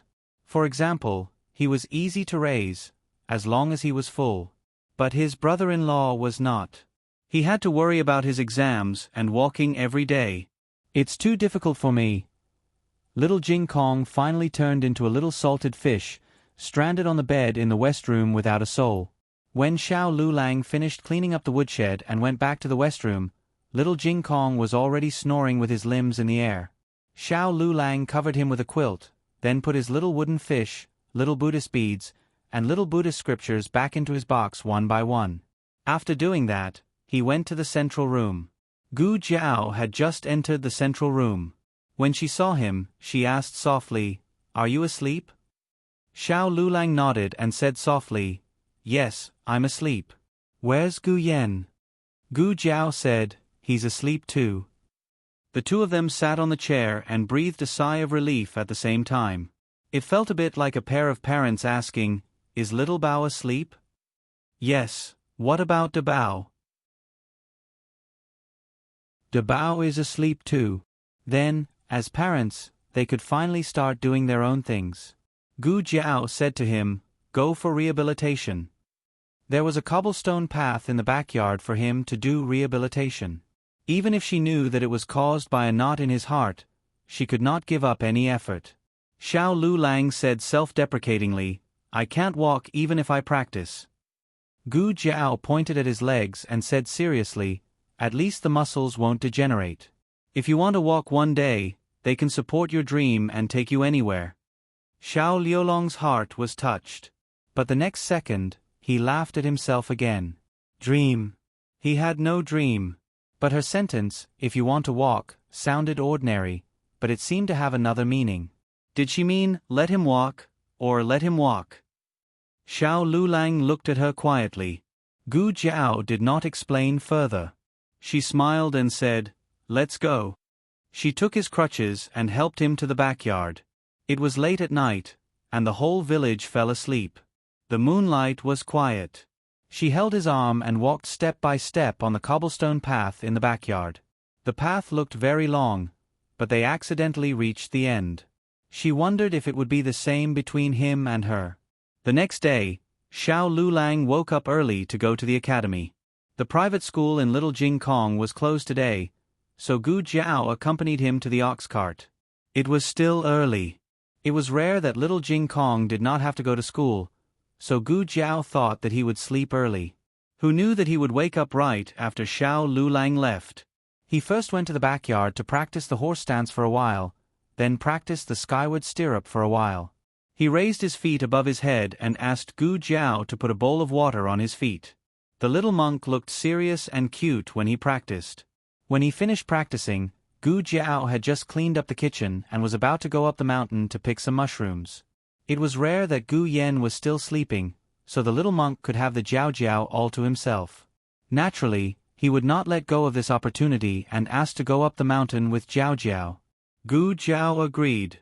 The two of them carried their own small basket. As soon as they opened the door, they saw a carriage parked in front of their house. A kind-looking young man walked down from the carriage. He saluted Gu Jiao and said with a smile, "Is this Xiao Liulong's house?" "Who are you?" Gu Jiao asked. The young man said with a pleasant expression, "Are you Mrs. Xiao? My housekeeper asked me to invite Mrs. Xiao to town for a chat." The latest chapter of this book is not finished yet. For more exciting content, please scan the QR code below to download the app. The novel is updated faster. Millions of novels are free to read. There are all kinds of novels that you can't find online. https://www.zhbqg.com/89642_826/115482732. HTML Genius remembered the website address in 1 second. www.zhbqg.com Bikuj mobile reading website. zhbqg.com. Chapter 101. The latest chapter of this book is not finished yet. For more exciting content, please scan the QR code below to download the app. The novel will be updated more quickly. Millions of novels will be read for free. There are all kinds of novels that can't be found on the internet here. In order to prove his identity, the young man took out a token of his mansion. It was not a bronze token, but an iron token engraved with lines. Gu Jiao had not been here for a long time. Usually, she was in contact with the villagers in the village and had little contact with the big families. However, she also knew that such tokens were strictly controlled in the Zhao kingdom. Ordinary wealthy families could only use wooden plates, and above that were fishbone plates. Only officials could use iron plates. However, the iron tokens of officials had the emblem of the Zhao kingdom on the back, but this iron token obviously did not. So, there was only one possibility. Although the other party was not an official, his background might be even more powerful than an official. Jiao Jiao. Little Jing Kong looked at Gu Jiao with confusion. He was still young and did not understand what was going on. Gu Jiao touched his little head and said to the young man, "Okay, I'll go with you." Then she said to little Jing Kong, "Let's go find Grand Aunt." "No, no." Little Jing Kong shook his head like a rattledrum. These days, he had been going to school every day and had no time to play with Jiao Jiao. He finally had a day off, and he wanted to be Jiao Jiao's little tail. Gu Jiao looked at his big black eyes full of expectation and finally did not refuse. "Okay." The young man smiled and made a gesture. "Please." Gu Jiao went next door to tell Xuening Xiang and asked her to take care of the house. Then she and little Jing Kong sat in the carriage prepared by the young man. The young man himself rode the horse and followed them. The carriage soon arrived at the only tea house in the town. The owner of this tea house was from the provincial capital. It was said that he had a powerful background. Usually, people who visited the tea house were famous people in the town. However, the tea house was empty today. It seemed that it had been booked. The other party was really generous. Gu Jiao and little Jing Kong were led into an elegant and unique room by the young man. The young man ordered the servants to serve tea and snacks. He seemed to be very attentive to Gu Jiao. If it were a normal person, they would have been smug, but Gu Jiao was very calm. As the saying goes, one does not visit a temple without a cause. There must be a demon behind this abnormal situation. With her current status, she could not afford to be served like this. The young man said, "Madam Xiao, please wait for a moment. I will go and ask Steward Zhou to come over." Gu Jiao nodded. The young man's politeness to her was actually superficial. Gu Jiao could feel the contempt in his bones. However, Gu Jiao did not force him. Some people went blind at a young age. It was his loss, not hers. The young man really didn't think much of a village woman, especially when Gu Jiao was so ugly. He was even more disdainful of her. However, The steward had told him that he must be very polite to Madame Shotsai and must not show any disrespect. The young man turned to ask his steward. Steward Zhou came quickly. After all, he was a steward. He was much better than the young man in terms of facial expression. At least, the smile on his face looked very sincere. Little Jing Kong took a plate of snacks from the table and handed it to little Jing Kong. Go and play in the yard for a while. I have something to talk to someone. Okay. Little Jing Kong jumped down from the wooden stool, took the plate of snacks, and went out quietly. The window was open. Gu Jiao could see the whole yard from where she was sitting. Little Jing Kong found a small stone stool and sat down. He swung his short legs while eating. He probably noticed that Gu Jiao was looking at him. He turned his head and smiled sweetly at Gu Jiao. Gu Jiao also smiled. He was so happy that he flew up and continued to eat the snacks. Steward Zhou patiently waited for them to finish their interaction. Then he stepped forward and bowed to Gu Jiao. Nice to meet you, Madame Xiao. Gu Jiao didn't get up to salute him. She wasn't flattered. She just nodded calmly. Steward Zhou was a little surprised. He sized Gu Jiao up from head to toe. It was as if she was just an ordinary village girl in terms of clothes and appearance. In fact, because of her appearance, she should feel even more inferior and embarrassed than ordinary women. However, she didn't feel that way. Instead, she gave people an illusion that she was unattainable. Steward Zhou calmed down and said to Gu Jiao, Madame Xiao, I'm from the Lin family in the provincial capital. Have you heard of the Lin family? No. Gu Jiao said concisely. Steward Zhou was surprised.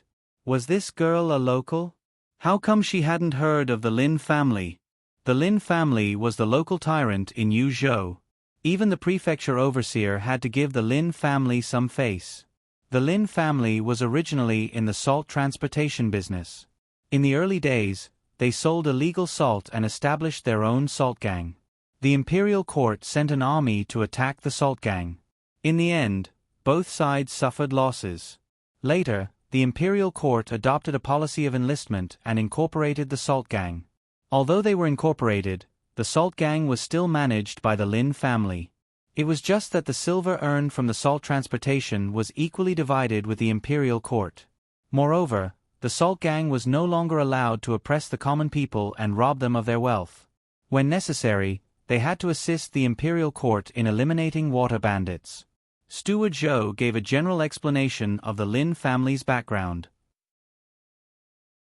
Then he began to wait. Gu Jiao was shocked. In the end, Gu Jiao was still very calm. Was this girl stupid? It's good that she was stupid. Steward Zhou smiled and said to Gu Jiao, I came to Clear Spring Town this time because of your reputation. Little brother Xiao hasn't congratulated Madame Xiao on passing the exam. This is a congratulatory gift. I hope Madame Xiao will kindly accept it. As he spoke, he gave a look to the servant outside the room. A maidservant came in with a heavy box. After putting the box on the table, Steward Zhou waved his hand and let the maidservant withdraw. Steward Zhou opened the box, revealing the shining silver inside. Gu Jiao's gaze fell on the silver ingots. She asked indifferently, Steward Zhou, if you have something to say it directly. A country person seeing so much silver was unexpectedly so calm. Steward Zhou became more and more suspicious of this Madame Xiao. However, he didn't show it on his face. He smiled and said, Madame Xiao is really a straightforward person. To tell you the truth, little brother Xiao took the first place in both the county and capital examinations. His results are outstanding. After my family's master read his essay, he very much admires little brother Zhao's talent. He wants to invite little brother Xiao to the provincial capital's Lin family as a guest. Gu Jiao didn't hurry to respond. Steward Zhou continued, My family's master sincerely wants to make friends with little brother Xiao. He also asks Madame Xiao to make things convenient. Gu Jiao said indifferently, Why don't you go directly to him? Or did you say you went to him, but he refused? Steward Zhou choked. Gu Jiao said, It seems like he refused. After saying this, Gu Jiao stood up and left. Steward Zhou was stunned. So direct and efficient. She didn't even give him a chance to bargain? Was she still a woman? No, was she still a person? Steward Zhou hurriedly called out to her, Madam Xiao. Madam Xiao, please wait. Do you think I'm not sincere enough? These are only congratulatory gifts. Everything can be discussed. Gu Jiao still didn't move. Steward Zhou caught up with her and said with a head full of sweat, seeing that the provincial examination is only a few days away, little brother Xiao will go to the provincial capital. Why don't you stay in the provincial capital first? Our Lin family will take care of everything for little brother Xiao. The date of the provincial examination was indeed close. Gu Jiao paused and turned around to look at him. Then what does he need to do? Pack up his things, move in, and leave after the examination? Ah. Steward Zhou was almost choked by Gu Jiao's straightforwardness. It's like this. My family's young master is also about to take the provincial examination. I'd like to ask little brother Xiao to give some pointers to my family's young master during his short stay. Gu Jiao said, Oh, so it's to be a teacher. But since he already refused... No, he didn't refuse. Gu Jiao looked at him strangely. Steward Zhou said embarrassedly, To be exact, he didn't refuse my request. Originally, when Steward Zhou went to Qianxiang Academy to find Xiao Lulang, he said that as long as Xiao Lulang guaranteed that the Lin family's young master could pass the provincial examination, their master would reward little brother Xiao with 2,000 taels of silver. Although he knew that provincial officials were very valuable in ancient times, he didn't expect it to be this valuable. Wasn't it better to be a rich second generation that ate and drank for free? Did he have to break his head to take the provincial examination? This had always been the Lin family's sore point. To put it nicely, the Lin family came from the salt gang.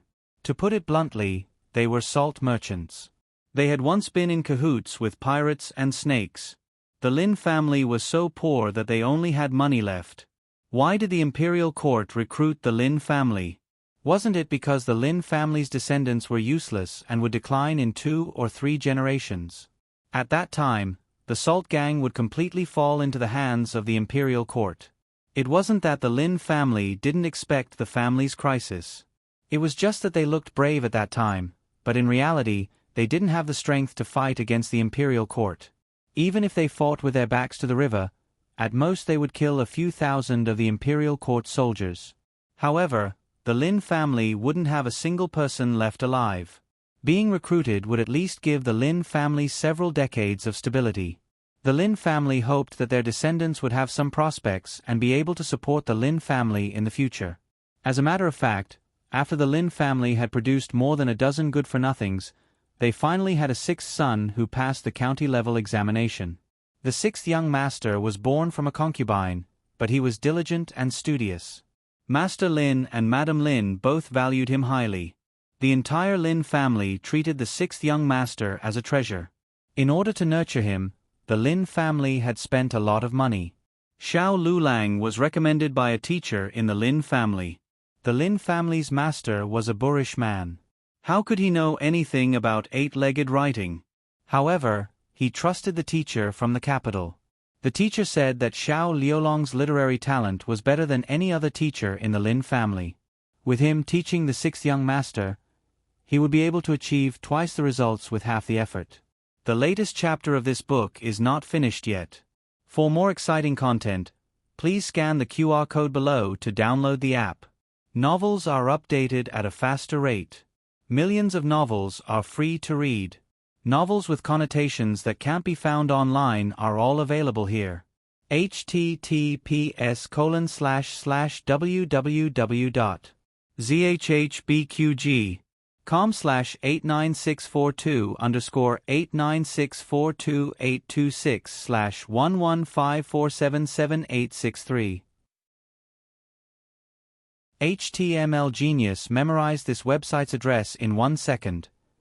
www.zhhbqg.com Biku Gu mobile reading website, zhhbqg.com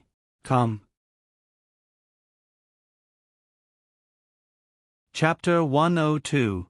The latest chapter of this book is not finished yet. For more exciting content, please scan the QR code below to download the app. Novels are updated faster. Millions of novels are free to read. Novels with content that can't be found on the internet are all available here. Steward Joe said, "I thought about it last night and felt that the request I made to little brother Xiao was too much. As the saying goes, the master can show you the way, but the cultivation depends on the person. Whether my master can pass the provincial level examination or not depends on his own luck. However, we sincerely want to ask little brother Xiao for advice. My master said that as long as little brother Xiao is willing to go to the provincial capital, everything else is negotiable." Gu Jiao looked at him and said, "In other words, it's not our fault if he doesn't pass the examination?" Steward Zhou hurriedly said, "Not bad, not bad." Gu Jiao said, "Money?" Steward Zhou said, "Give it to him. Give it to him when he goes to the provincial capital. I won't go back on my words." Gu Jiao said, "You can go and talk to my husband directly." Steward Zhou said helplessly, "Why didn't I go? But little brother Xiao doesn't want to talk to us anymore. I hope Lady Xiao can do me a favor and take this money first. It's all yours whether he passes the examination or not." Gu Jiao took the brocade box from him and said coldly, "It doesn't matter if it's money or not. I just want to ask for your help." Steward Zhou, "Can you not say greedy for money in such a fresh and refined way?" Steward Zhou thanked her profusely. Gu Jiao repeatedly emphasized that she was just a messenger and not a lobbyist. Steward Zhou smiled and said, "Of course. Of course." Gu Jiao took the money and little Jing Kong back to the village. She counted the money. It was a total of 500 taels. This messenger fee was really not small. After Xiao Lulang finished school that night, Gu Jiao told him about her meeting with Steward Zhou during the day. She didn't hide a word and didn't add any details. Xiao Lulang listened and frowned. Of course, he wasn't complaining that Gu Jiao went to see Steward Zhou, but he didn't expect Steward Zhou to not give up and come to his house. He said, "In the future, if someone comes to visit, don't leave with them easily. Steward Zhou is not a difficult person to deal with, but what if?" Gu Jiao looked at him with a smile that was not a smile. "You seem to be worried about something. Could it be that someone will come looking for you?" Xiao Lulang opened his mouth but hesitated. After a while he said, "I just want you to be careful." "Got it." Gu Jiao smiled, then looked at the box of silver on the table and said, "What do you plan to do about the Lin family?" Xiao Lulang was aware of the Lin family's situation. It was exactly as what Steward Zhou had said. If no one in the family could become an official, no one would be able to protect the Lin family after 30 years. Of course, the Lin family could buy an official position, but the position they bought wouldn't be high enough, and no one would dare to sell the position to the Lin family. Thus, the imperial examination was the only way out for the Lin family. He had heard that in order to have more useful sons, the master of the Lin family had almost turned himself into a breeding pig. Xiao Lulang muttered to himself for a moment and said, "If you don't insist on results, there's no harm in going." After all, it was 2,000 taels of silver. Gu Jiao also felt that it was feasible. The provincial capital was farther than the prefectural capital. If it was the provincial examination, they would have to leave more than a month in advance. It was hard to say if they would be able to find a suitable place to settle down. If they lived in the Lin Manor, it would be much more convenient. Moreover, if they went earlier, they would be able to acclimatize sooner and wait for the exhausted. Gu Jiao asked, "Will it delay your studies?"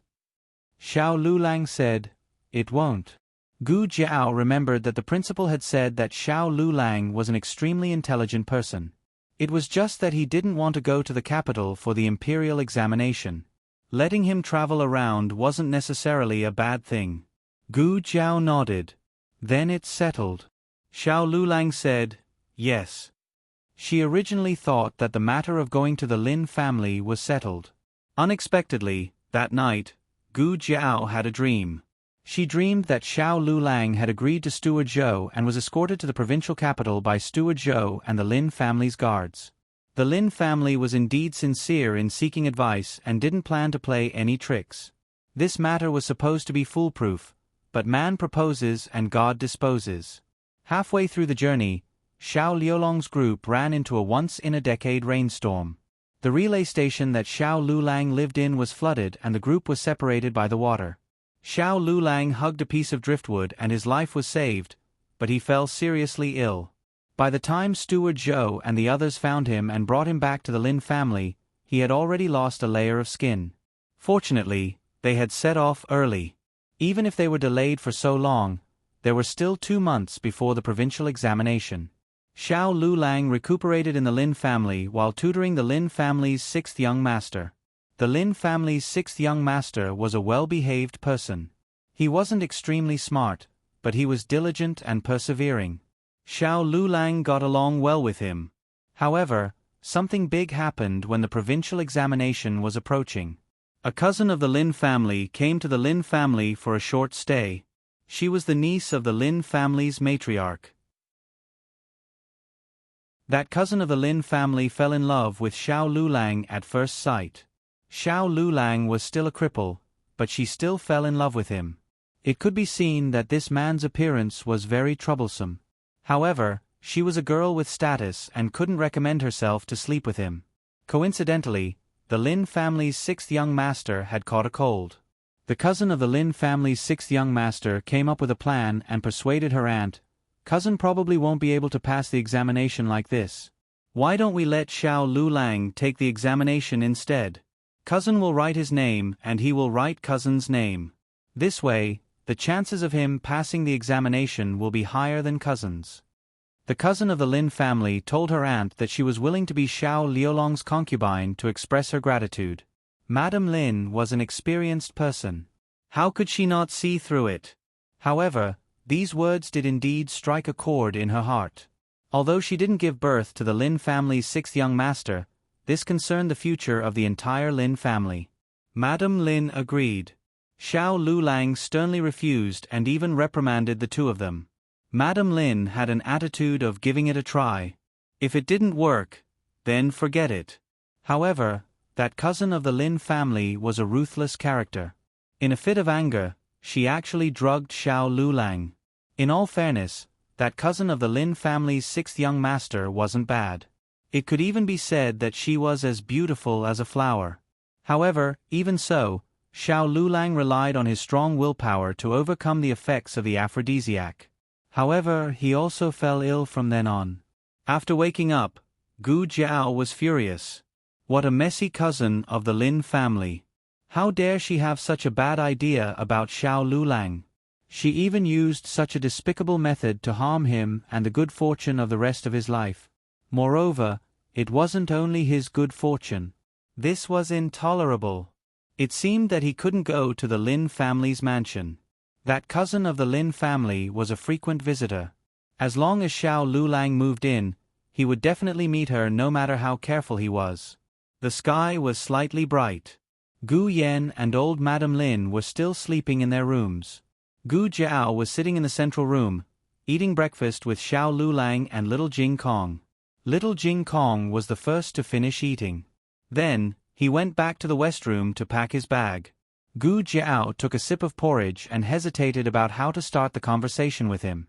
He got up early in the morning and packed his luggage. Gu Jiao looked at the 2 bags on the chair with a subtle expression. "Well," she said calmly, "I've thought about the Lin family's matter. Do you want to reconsider it? What's wrong?" Xiao Lulang looked at her confusedly. Gu Jiao said seriously, "You'll be gone for so long. What will happen to your family?" Xiao Lulang was stunned. "We don't farm." Gu Jiao continued to be serious. "We don't farm, but there are old and young at home. It's hard for me to take care of them alone. Occasionally, I have to go up the mountain." Xiao Lulang was confused. He didn't seem to be of much help at home. He didn't do much work at all. The main thing was that she rushed to finish it. Logically speaking, she should be more relaxed when he wasn't at home. "Gu Jiao, I can't always trouble Xuening Xiang." "Xiao Lulang, how about hiring a maid?" The family could afford to hire a maid now. He was a man, so it wasn't convenient for him to live under the same roof. But if he wasn't there would be no need to avoid arousing suspicion. Gu Jiao, I'm not used to strangers living in my house. This still couldn't convince Xiao Lulang. After all, she was the one who expressed her desire for him to go to the provincial capital yesterday. Gu Jiao also understood, so she gave him another dose of medicine. Also, I heard from Gu Yen that there are many beautiful daughters in the Lin family. Who knows if you will flirt with flowers and grass when you go there? Find me a few sisters. Gu Yen was the young master of the Marquis's household. He was well informed, so it wasn't surprising that he had heard about the Lin family. Moreover, Xiao Lulang wouldn't ask Gu Yen to confirm if he had instilled any strange thoughts in his sister. Xiao Lulang looked deeply at Gu Jiao. So you're jealous? Gu Jiao, can I say no? Xiao Lulang scooped a spoonful of millet porridge. I know, I won't go. No way. So easy to talk to. Gu Jiao glanced at him. I just mentioned it casually. The decision is up to you. It's 2,000 taels of silver. Don't you feel the pinch? Xiao Lulang said lightly. It seems like you feel the pinch. Gu Jiao was embarrassed. Is it that obvious? Then she said without changing her expression, actually, it doesn't matter if it's money or not. The main thing is to save a determined young man. Forget it, it's useless to talk about it now. If he didn't go to the Lin family, how could he earn the money? Xiao Lulang looked at her and pretended as if nothing had happened. He probably didn't know that his little mouth was pouting so hard that it could hang a pot of oil. Xiao Lulang and little Jing Kong went to town. He first sent little Jing Kong to the private school, then went to Qianxiang Academy. Steward Zhou had been waiting for a long time. When he saw Xiao Lulang, he greeted him with a smile. Scholar Xiao, what's your decision? Xiao Lulang said lightly, I can teach your son, but I have a condition. Steward Zhou was overjoyed. Don't mention a condition. Even 10 conditions will do. Xiao Lulang said, I won't go to the provincial capital. If your son really wants to teach, let him come here. I'll arrange for him to enter the academy and sit with me. Steward Zhou opened his mouth. How about I add some money? Xiao Lulang said lightly, it's useless even if you add money. If he comes, I'll teach him. If he can't come, I'll find someone else. Digression, Beauty Xiao, what should I do if my wife is jealous? I'm waiting online, it's urgent. I mainly want to show off to you guys. The latest chapter of this book is not finished yet.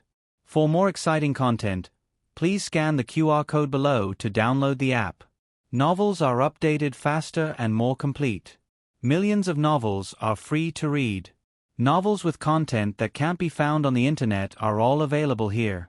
https://www.zhbqg.com/89642826/115451113. HTML Genius memorized the website address in 1 second.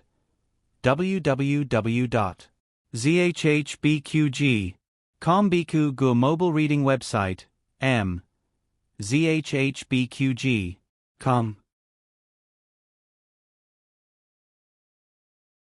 Chapter 103. The latest chapter of this book is not finished yet. For more exciting content, please scan the QR code below to download the app. Novels are updated even faster. Millions of novels are free to read. Novels with content that can't be found online are all available here. Not long after Xiao Lulang left, Marquis Gu came looking for her. He came behind Madame Yao's back, mainly because he was worried about Gu Yen. He always felt that this kind of remote place would spoil his precious son, so he hoped to bring Gu Yen back. The one who opened the door was Gu Yen. When Gu Yen saw his father, he quickly closed the door. Marquis Gu was so angry that he stomped his feet, but the door didn't open even when he shouted. When he finally got to the back door, Gu Yen had already bolted the door in his room. Marquis Gu, who was so angry that his teeth were chattering. The little chicks hadn't started their day's activities and were quietly locked in the chicken coop. Marquis Gu found Gu Jiao, who was busy in the backyard, and pointed at the tightly shut door. "You don't care about him." Gu Jiao looked at him as if she was looking at an idiot, her eyes direct and cold. Ignoring him, she took out a shining axe from the woodshed. Marquis Gu gasped. "You? What are you doing? Are you planning to kill?" Before he could finish, he heard a loud crash. Gu Jiao had split a piece of wood in half. The wood was split into 2 halves. The cut was complete and the force was even. With one look, he could tell that she was an expert in chopping people. No, chopping firewood. Marquis Gu swallowed his saliva and found his voice after a while. "Your place is not suitable for Yen-er to live in. He grew up spoiled and spoiled. His food and clothes are not comparable to a normal person's. His body is finally getting better. If you don't take care, I'm afraid that his illness will act up again. You're his sister, don't harm him. If you two really want to be together, then move back to the villa. The villa is so big, you can live in whichever courtyard you want. If you don't like the current one, you can have the servants build a new one." He swore that this was the most sincere and earnest words he had ever said to this girl. He had made a huge concession, so he should be moved now, right? He didn't yell at her, didn't hit her, and spoke to her so nicely. She should be satisfied, right? But who would have thought that Gu Jiao was not moved at all? She only said indifferently, "He's living very well here." Marquis Gu said angrily, "Look at this poor place. How could he possibly live well?" Gu Jiao chopped down with her axe. "The manner of the Marquis and the manner are so good. How did he recover from his illness all these years?" Marquis Gu was rendered speechless. That's right, Gu Yen had been living in the most luxurious house, eating the most exquisite delicacies, and having a large group of servants.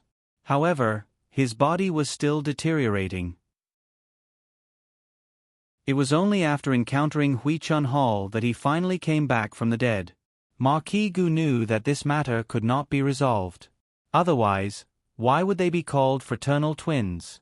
The siblings were exactly the same when it came to opposing him. Marquis Gu put his hands on his hips and took a few deep breaths. "When do you plan to return?" If he insisted on staying, he would definitely succeed, right? But there had to be a time limit. Consort Shu was urging him. He had to bring people back to the capital by June at the latest. He could not allow the siblings to continue messing around. If he wants to go back, he will naturally go back. Gu Jiao did not mention herself because she had never thought of going back. Marquis Gu finally understood what was going on. This girl was stubborn. Was she going to go against him to the end? Forget it, forget it. He would let Yao She deal with this matter later. If she spoke, it would be easier to accept fraternal twins. Marquis Gu remembered his second reason for coming here. "It's fine if you don't go back with me for now, but you must separate from that little cripple." Gu Jiao's chopping motion paused. Marquis Gu said, "While the two of you have not consummated your marriage, you are still a virgin. When you return to the capital, say that you have never married. I will find you a good marriage." Dong. Gu Jiao chopped the axe into the wood. If he urged her to return to the capital with Gu Yen, she could still reluctantly treat it as a fart. But to ask her to separate from Xiao Lulang was too much. What kind of dog father would inquire about whether his daughter had consummated her marriage? Gu Jiao had actually misunderstood Marquis Gu. He only knew that she had the chastity mark on her face. But this was not important anymore. Gu Jiao was already angry. Marquis Gu was still prattling on and on, even listing a long list of famous young masters in the capital. But before he could finish, he saw Gu Jiao stand up with a cold expression. Marquis Gu felt his scalp tighten under Gu Jiao's death stare and his hair stood on end. This girl, how could she have such a frightening gaze? "You, what right do you have to interfere with my matters?" "Because I am your father." "Then did you raise me? Did you raise me for even a day?" Marquis Gu choked and after a while, he stammered, "Isn't that because we carried the wrong child?" Am I not back to make it up to you now? As long as you return with me, you will be the daughter of the Marquis. Your mother and I will dote on you." Gu Jiao sneered, "You have no sincerity at all." Marquis Gu said unhappily, "How am I not sincere?" Gu Jiao said slowly, "If you really want to take me back, then chase out that Gu Jinyu who has taken over my identity for more than 10 years. That is the sincerity you should have." Marquis Gu's face darkened. "How can you say such vicious words? None of this is Jinyu's fault, but you want to blame it on her. To think that she keeps speaking up for you, saying that her illness is not because you bullied her.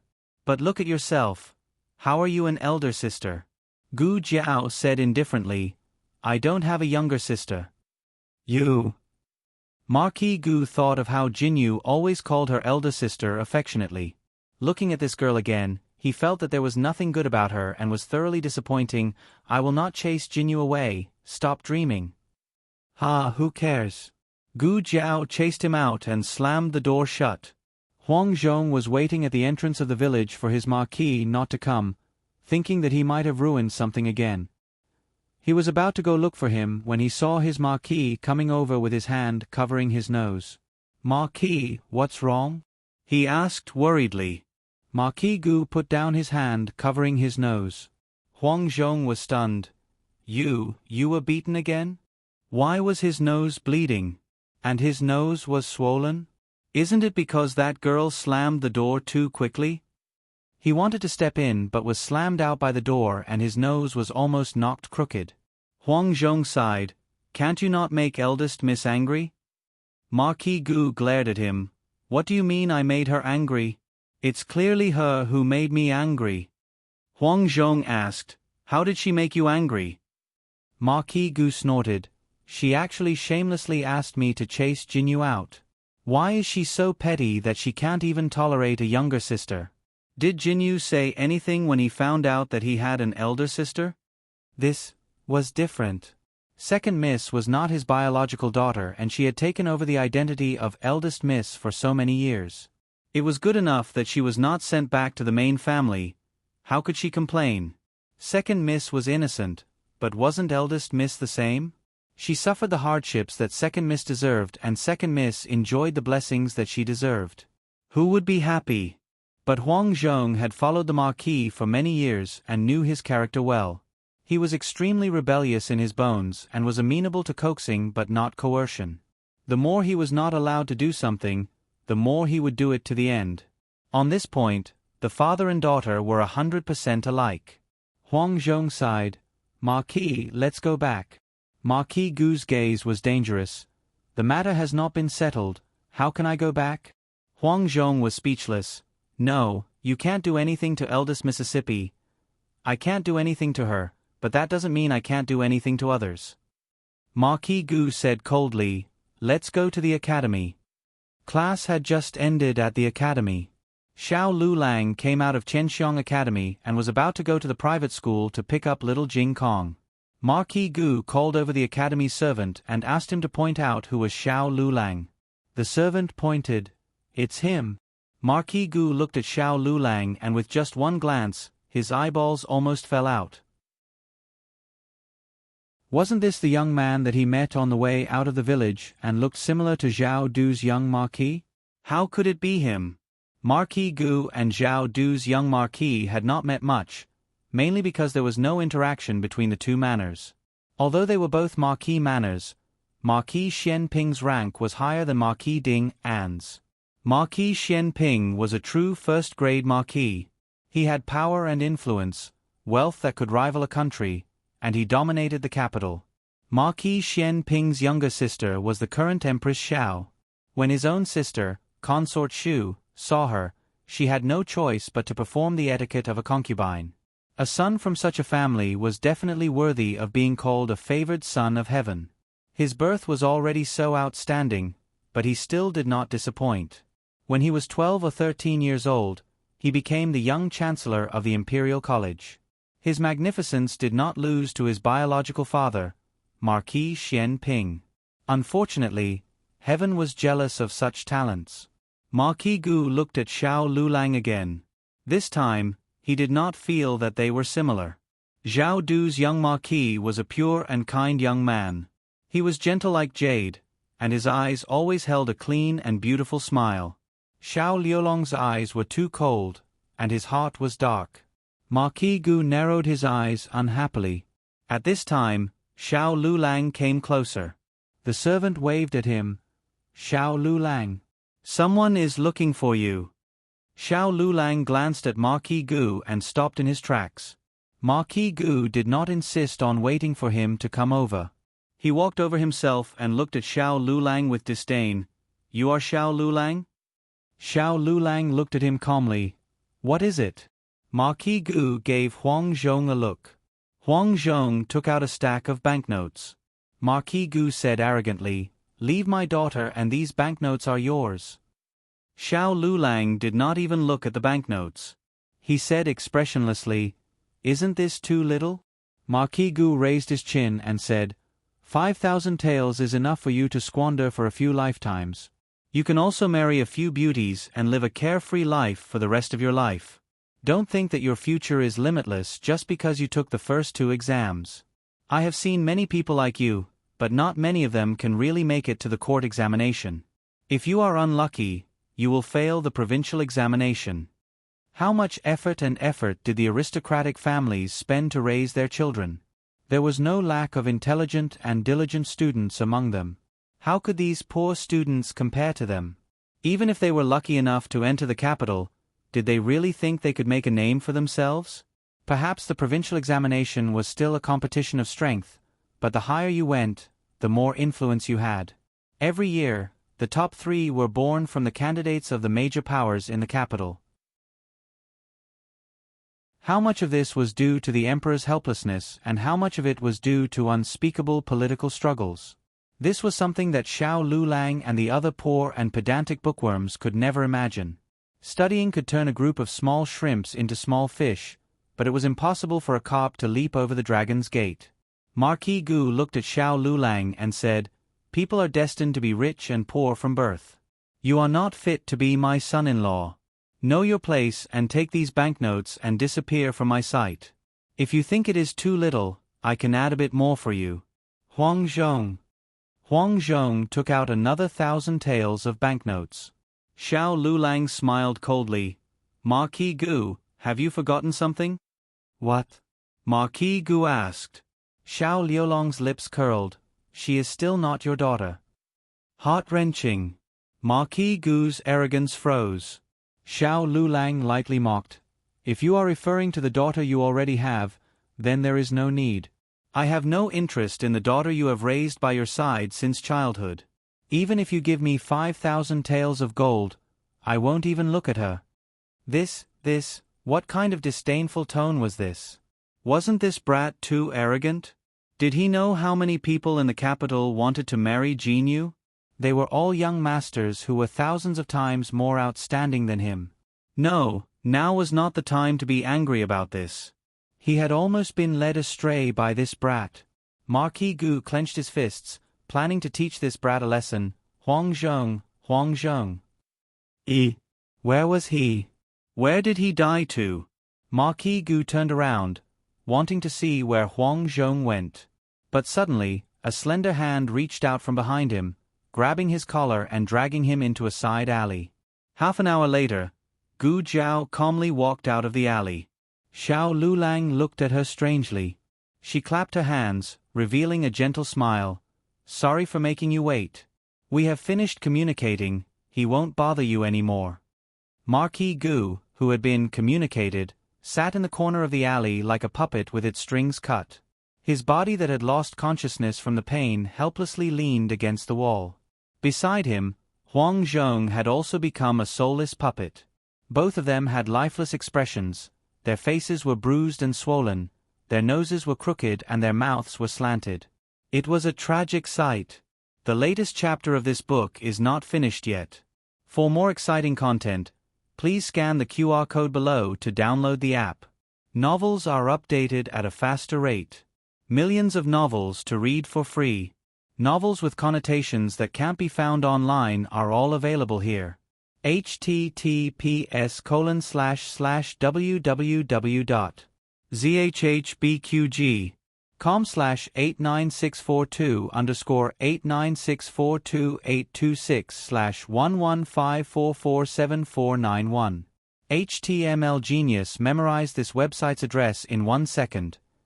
www.zhbqg.com Biku Gu mobile reading website, m. zhbqg.com. Chapter 104. The latest chapter of this book is not finished yet. For more exciting content, please scan the QR code below to download the app. Novels are updated at a faster rate. Millions of novels are free to read. Novels with content that can't be found online are available here. It was already late at night when Marquis Gu and Huang Zhong limped back to the villa. They wanted to go back earlier, but they couldn't move for a few hours. Gu Jinyu saw the two of them covered in injuries and wondered, "Father, bodyguard Huang, what happened to you?" Marquis Gu was too ashamed to tell the truth, so he said sullenly, "We had a car accident." Gu Jinyu was stunned. What happened to the carriage? Why was there a car accident? Marquis Gu glanced at Huang Zhong. Huang Zhong drove under the influence. Huang Zhong. He was in the house, but trouble fell from the sky. Gu Jinyu frowned. "Bodyguard Huang, why did you drink?" Huang Zhong glanced at Marquis Gu. "Marquis Gu asked me to drink." Marquis Gu. It was the end of April and Tianxiong Academy's holidays were coming. Gu Xiaoshun, who had stayed in the dormitory for many days, could finally go home. Even though he wasn't in the village, he was very clear about what was happening at home. To be exact, as long as little Jing Kong knew about it, he knew about it too. The main reason was that after little Jing Kong went to the private school, the three of them would have lunched together every day. Little Jing Kong's private school provided lunch, but there was lard in the food, so little Jing Kong couldn't eat it. Xiao Lulang could only bring him out to eat. They were all younger brothers, so there was no reason to bring only one. Little Jing Kong was a quiet child in the private school, but in front of Gu Xiaoshun, he immediately turned into a loudspeaker and told him everything that happened at home. When he first heard that Gu Jiao had carried the wrong child, Gu Xiaoshun was shocked beyond words. When he heard that the young master of the Marquis Gu's residence directly moved into the house, Gu Xiaoshun was so shocked that his head almost fell off. Little Jing Kong was obviously displeased with Gu Yen, who suddenly appeared at home to compete with him for favor. His tone was full of helplessness. "However, it's not like there's nothing to be happy about. You have your own room now. You can live at home in the future." Gu Xiaoshun quickly became happy. No, he had been quite happy. Gu Xiaoshun was not a child who knew how to fight for favor. His mind was neither sensitive nor meticulous. He simply could not react when others were jealous of him. Perhaps it had something to do with the environment he grew up in. He had always been the one who was neglected by his family. His heart gradually became numb, and he did not develop the possessiveness of little Jing Kong and Gu Yen. Because of this, little Jing Kong was very receptive to Gu Xiaoshun. After arriving home, Gu Xiaoshun met Gu Yen. Wow! Little Jing Kong had been complaining about Gu Yen for the past few days. He had never said that Gu Yen was so good-looking. Gu Xiaoshun was stunned. With Gu Xiaoshun's silly look, it was obvious that he was not someone who could compete with him. Gu Yen had a judgment in his heart. He was not so repulsed by Gu Xiaoshun. Although he was jealous of Gu Xiaoshun growing up with Gu Jiao, he was also grateful that he had accompanied Gu Jiao during her most lonely days. He had even been beaten up for Gu Jiao. This was a strong friendship. Gu Yen patted Gu Xiaoshun's shoulder very loyally. Before he could say, "From now on, we are brothers," he felt his palm go numb. Damn it.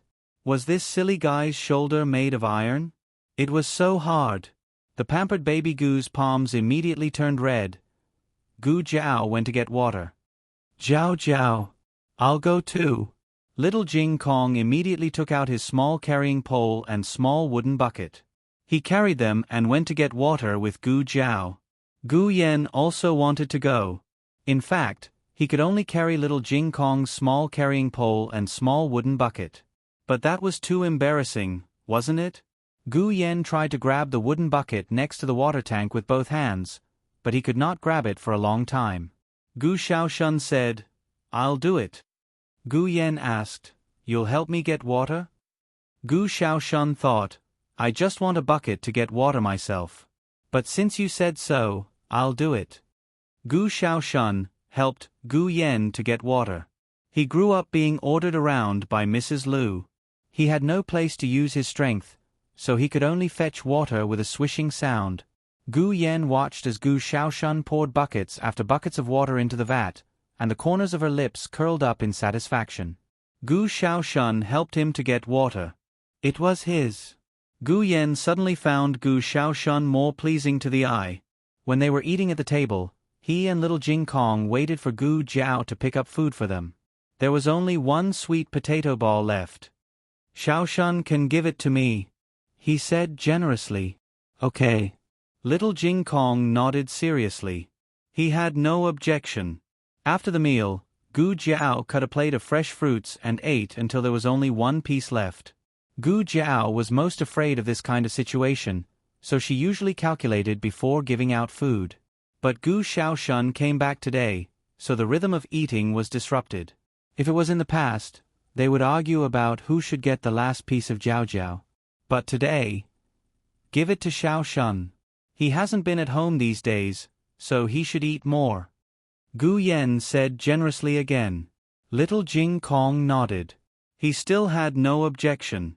Gu Xiaoshun felt that Gu Yen was quite good. He was not like what little Jing Kong said. As a reciprocal gift, he should show more concern for him. Gu Xiaoshun looked at Gu Yen and said, "Are you used to living at home?" He said, "At home." This word successfully pleased Gu Yen. Gu Yen smiled, "I'm used to living here. Our rooms are very close to each other. They could communicate more." "You live at the back." Gu Xiaoshun and Gu Yen were thinking about different things. "When I'm not here, who do you play with?" Gu Yen was stunned by this question. Gu Xiaoshun continued, "What do you do during the day?" "That's right." What did Gu Yen do during the day? Gu Jiao was busy with the mountain affairs recently. She was rarely at home during the day. If she was at home, Gu Yen would stick to her. What if she was not at home? When little Jing Kong was at home, Gu Jiao was not worried about what he did during the day. He was a child with a good plan. He had a full day. Moreover, there were many children of the same age in the village. Little Jing Kong could go and play with them. Old Madam was often at home alone. However, Gu Jiao was not worried about her at all. She could tease Go Hua, talk to Xue Ningxiang's mother-in-law, or tell the villagers the play. Her life was more exciting than Gu Jiao's. Gu Yen was a very antisocial person. It was difficult for him to get along with the young people in the village. He had been here for several days, but he did not even go out of the door. He was a person who was waiting for death since he was born. He was not like little Jing Kong who would find things for himself to do. It was not that he did not want to find things, but there were many things that he could not do. He was most afraid of the sudden silence. Gu Xiaoshun did not feel the tense atmosphere at all. "Aren't you bored?" "First kill." "You can go and find Zhu Zi and the others during the day." "But you are so soft and tender. You won't be able to play with them." "Second kill." "We don't have any land for you to plant." "Third kill." "You can't help me with the work. You can't do all the heavy work." "Fourth kill." All right. You are so good-looking. Why don't you go to school?" "Fifth kill." Gu Yen slumped on the back of the chair soullessly. "What does being good-looking have to do with studying? I treated you as my brother, but you turned around and stabbed me in the back." Gu Yen did not expect this to happen even in his dreams. He hated studying. When he was in Ho Fu and the mountain villa, his family had invited a tutor for him. But he was either late or left early. Otherwise, he would fall asleep during class. He was not in good health. The tutor did not dare to scold him. He could not control him.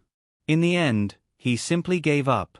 There was a tutor who stayed in the mountain villa. But the tutor only taught him for less than 10 days a year. In Gu Xiaoshuan's words, he was a slacker.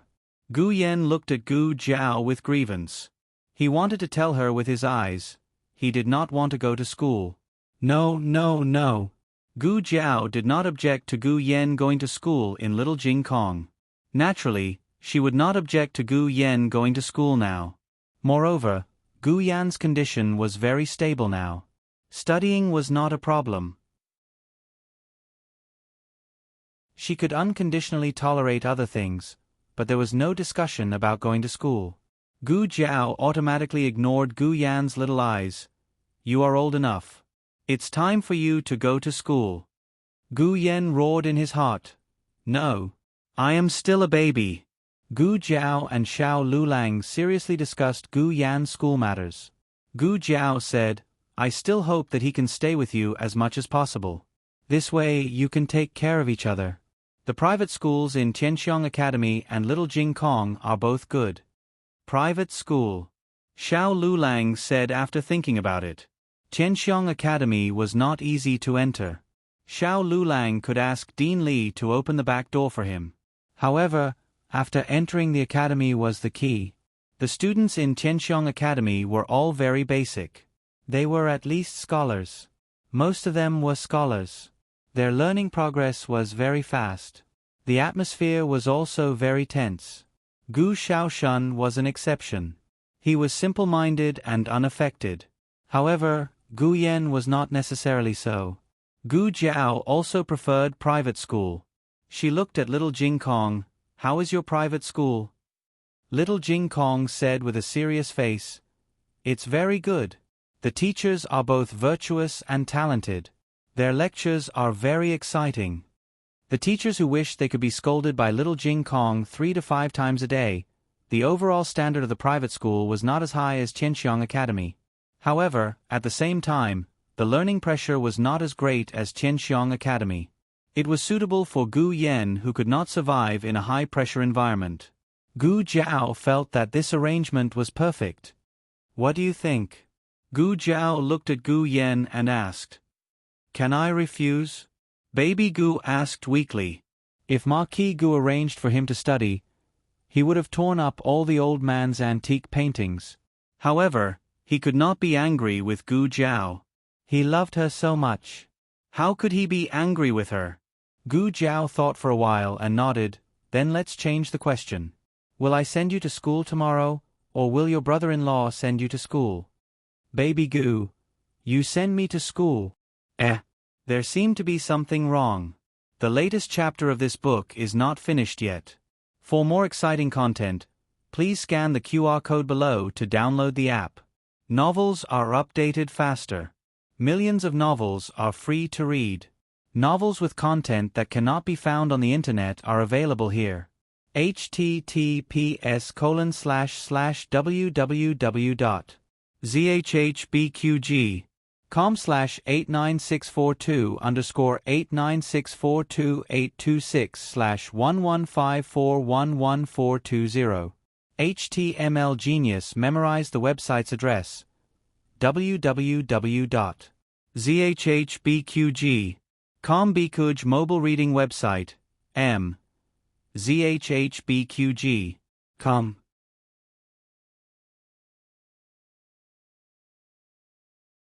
Chapter 105. The latest chapter of this book is not finished yet. For more exciting content, please scan the QR code below to download the app. The novel will be updated at a faster rate.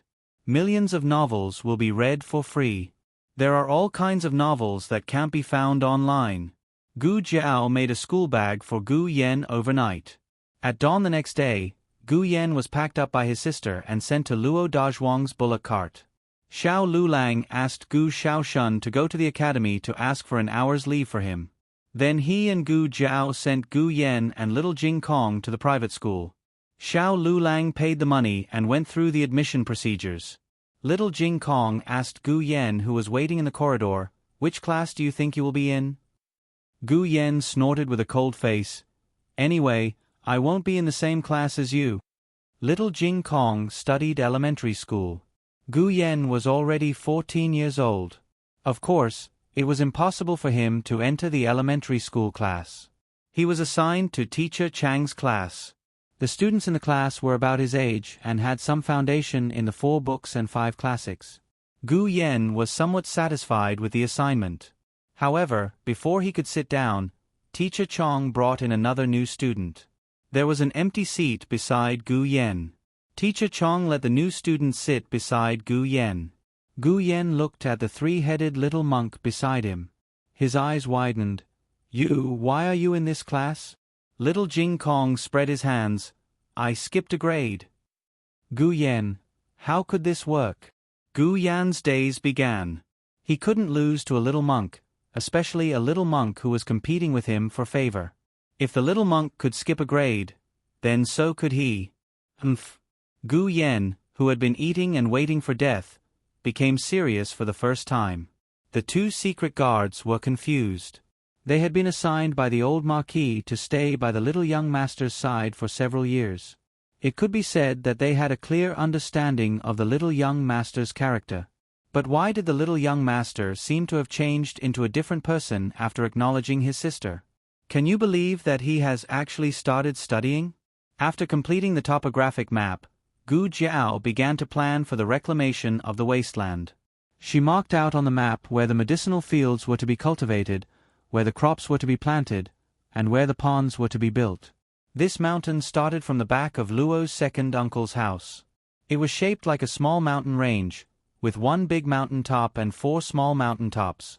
Halfway up the first small mountain top, there was an open space.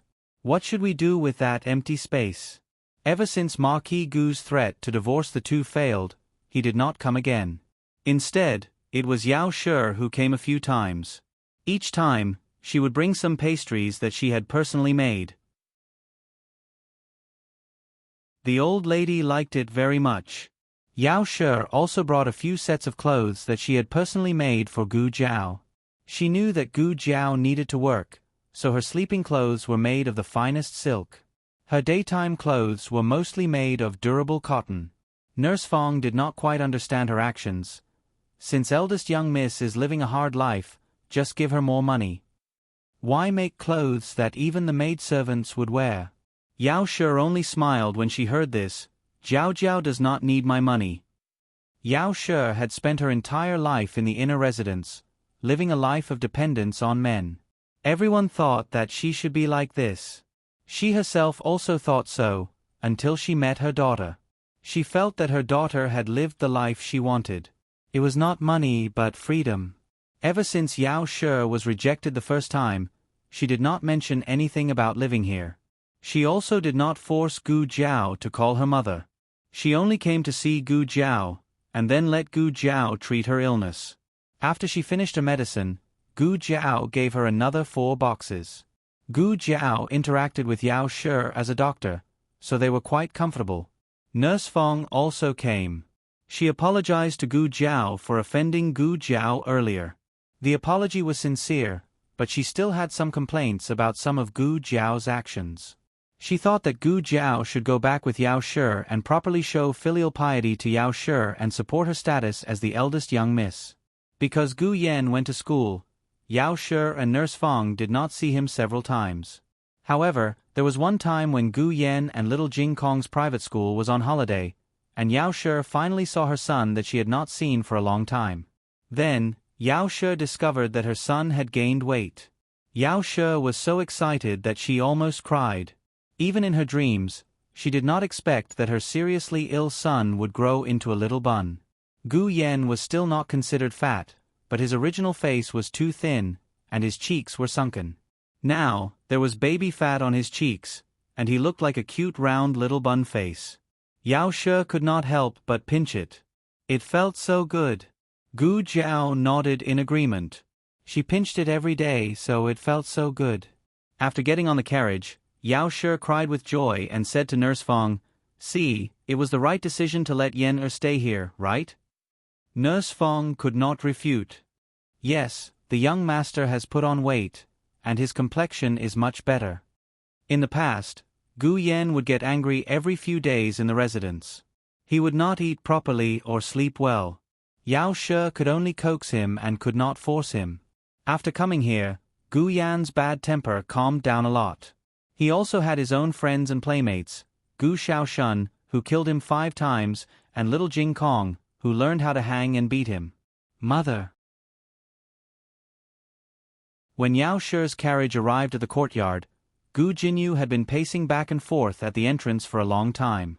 Yao Shi pulled her hand and used a handkerchief to wipe the sweat from her forehead. Have you been waiting for me here the whole time? The sun is so strong, aren't you afraid of getting burned? Gu Jinyu did not sunbathe in the past, afraid that she would not look good if she got tanned. Gu Jinyu smiled sweetly. I missed you, mother. How was it? Did meeting elder sister and younger brother go smoothly? Your younger brother's private school is on holiday today. I saw him and Jiao Jiao. They are both doing well. When Yao Shi said this, she could not hide the smile in her eyes. Gu Jinyu could not help but be dazed for a moment. She could not remember how long it had been since she had seen her mother so happy. What's wrong? Yao Shi sensed her daughter's absent-mindedness. Gu Jinyu returned to her senses and smiled. I also want to see them. When elder sister is no longer angry at me, I will go and visit her.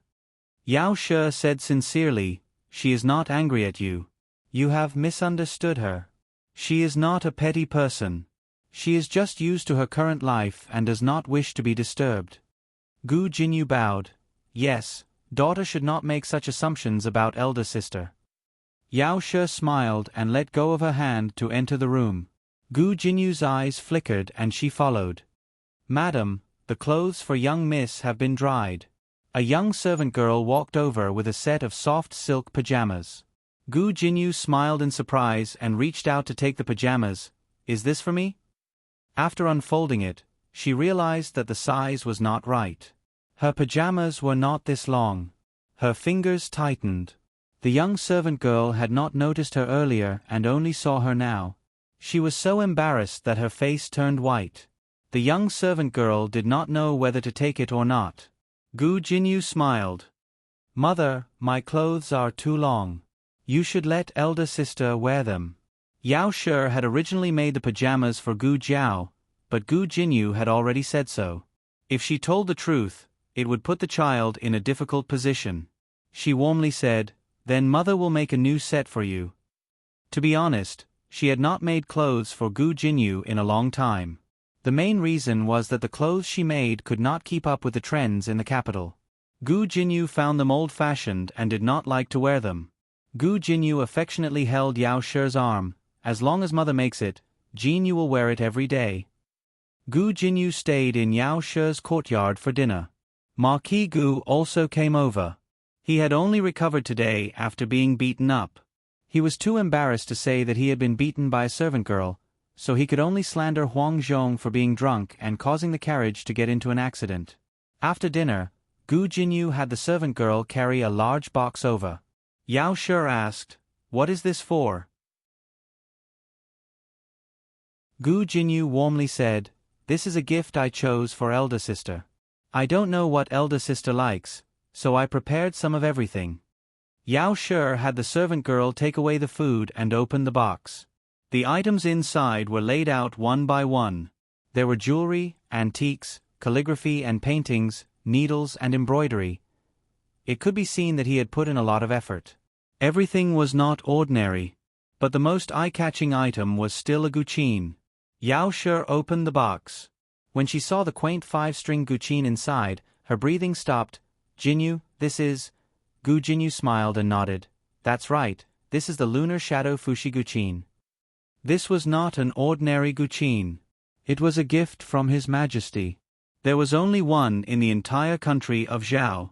The real antique Fushi guqin had been lost in the previous dynasty. This guqin had come from Chen dynasty's top guqin master, Lunar Shadow. It was the most successful imitation of the Fushi guqin to date, so it was also called the Lunar Shadow Fushi guqin. Gu Jinyu had once played the guqin in Imperial Concubine Shu's palace and had been heard by His Majesty. His Majesty praised her skill in the guqin, second only to the future wife of the third prince. The future wife of the third prince was the most talented woman in the country of Zhao. She had studied the Guqin for 17 years and had lived longer than Gu Jinyu. His Majesty felt that Gu Jinyu's talent was rare and bestowed the lunar shadow Fushi Guqin to Gu Jinyu. Yao She felt that this was inappropriate. How can you give such a valuable thing to someone else? Gu Jinyu smiled sweetly. It's fine. His Majesty said that if he gave it to me, it's mine. I can do whatever I want with it. Yao She shook her head. What I mean is that it's too valuable. Marquis Gu was in complete agreement. That's right. Also, that girl. Ahem, your elder sister doesn't know the Guqin. Wasn't giving it to her for nothing? What a waste. Gu Jinyu hugged the Guqin in his arms and lowered his eyes in grievance. But this is the best thing that Jinyu can offer. Jinyu likes sister and wants to make it up to sister. Jinyu can't wait to give sister my life. What's a mere Guqin worth? Yao She tucked a few strands of hair behind her ear and sighed. Silly child. In the end, Yao She did not want the Guqin. She kept everything else and would give it to Jiao Jiao another day. If Jiao Jiao liked it, she could keep it. If not, she would bring it back. Gu Jinyu hugged the Guqin and returned to her courtyard. Marquis Gu caught up to her and solemnly said, "Don't do this kind of thing in the future." What? Gu Jinyu looked at her father in confusion. Marquis Gu glanced at the Guqin in her arms and said, "Aren't you afraid that your mother would really accept it?" Gu Jinyu's eyes widened and dazedly said, "I originally wanted to give it to elder sister. Unfortunately, mother didn't want it." Marquis Gu let out a long sigh. "Fortunately, your mother didn't want it. Your elder sister grew up in the countryside and doesn't know music. She only knows how to make rice, oil, salt, soy sauce, vinegar, and tea. Giving something like this to her is a waste." Gu Jinyu's eyes were sincere as she said, "If elder sister is willing, I can teach elder sister." Marquis Gu snorted coldly. "That depends on whether she appreciates it. All right, keep the lunar shadow Fushi Guqin well. Don't take it out and give it away casually." Gu Jinyu lowered her eyes. No one could make a better imitation of the Fushi Guqin. She never intended to give it away. The private school was on holiday, but Qianxiang Academy wasn't. Gu Jiao was cooking dinner in the kitchen. She calculated that Xiao Lulang and Gu Xiaoshun should be arriving at the entrance of the village, so she started to cook the last dish. "Jiao Jiao, Jiao Jiao. My abacus is missing." Little Jing Kong ran into the kitchen helplessly. Gu Jiao filled the pot with water and covered it with a lid. "Don't worry, I'll help you look for it." Little Jing Kong brought back many things from the temple. Gu Jiao placed them in 2 large boxes for him. Although he was a child, Gu Jiao still respected his privacy and wouldn't touch his things. His boxes were very messy and had all sorts of things. "Which box is it in?" Gu Jiao asked. "This one." "No, it seems to be this one." Although little Jing Kong was a very well-planned child, he was still not very good at organizing things. Gu Jiao rummaged through the box on the left and soon found a shiny golden abacus. It was made of pure gold. Gu Jiao asked in a daze, "It's this?" "Yes." Little Jing Kong nodded his head like he was pounding garlic. Gu Jiao asked, "Who gave it to you?" "Master." Little Jing Kong took the abacus and started tapping it. He had an abacus lesson today, so he had to revise. Was his master so rich? He actually gave him a golden abacus? Gu Jiao couldn't help but ask, "Do you know that it's made of gold?" Little Jing Kong nodded. "Yes, I know. Master has many abacuses, so I specially picked this one." "Why? It's beautiful." Gu Jiao didn't know what to say. Gu Jiao put the things on the ground into the abacus one by one. When she picked up a big object wrapped in a rag, she suddenly heard the sound of a string. Gu Jiao opened it and found that it was a guqin. It was very shabby and didn't even have a case, but the sound was good. The sound just now was very pleasant. Gu Jiao plucked it again. The sound was really good. Little Jing Kong looked at Gu Jiao. "Oh? Jiao Jiao, do you know how to play the guqin?" Gu Jiao didn't answer his question, but asked him, "Do you know how to play?" Little Jing Kong thought seriously, "I know a little. But I don't like it." Gu Jiao didn't understand, "Why is there a guqin if you don't like it?" Little Jing Kong sighed like a little adult, "Sigh, it's a gift from Master. The things inside were all given by him." Gu Jiao found that there was a blackened spot on the upper right corner of the guqin. Little Jing Kong explained, "There was a time when there was no more firewood, so Master threw the guqin in to burn it. But it didn't burn for a long time, so he took it out again." Gu Jiao was stunned. Even if it was a broken guqin, it shouldn't be used as firewood to burn it, right? "What kind of master did you have?" Little Jing Kong said, "Jiao Jiao, if you like it, I'll give it to you." Gu Jiao stroked the guqin in her hand and inadvertently glanced at the two words engraved on the bottom of the guqin: Fushi. Digression, invisible little nouveau riche, little Jing Kongo, asterisk, asterisk. Oh, the latest chapter of this book is not finished yet. For more exciting content, please scan the QR code below to download the app. The novel will be updated more quickly. Millions of novels will be read for free. All the novels that can't be found on the internet can be found here. https://www.zhbqg.com/89642-826/115408760. HTML Genius memorized the website address in 1 second. www.zhbqg.com Kombiku Gu mobile reading website, zhbqg.com.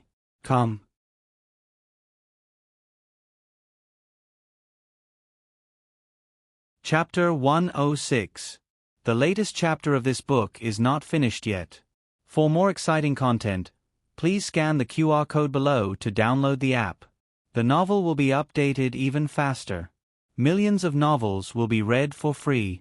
There are all kinds of novels that can't be found online. During dinner, the whole family saw little Jing Kong playing with a golden abacus. They all felt that their eyes were about to go blind. Little Jing Kong didn't have much concept of gold. He only knew that copper coins and silver coins were the only two currencies that his family had ever used. As he said, he liked this golden abacus purely because it looked good.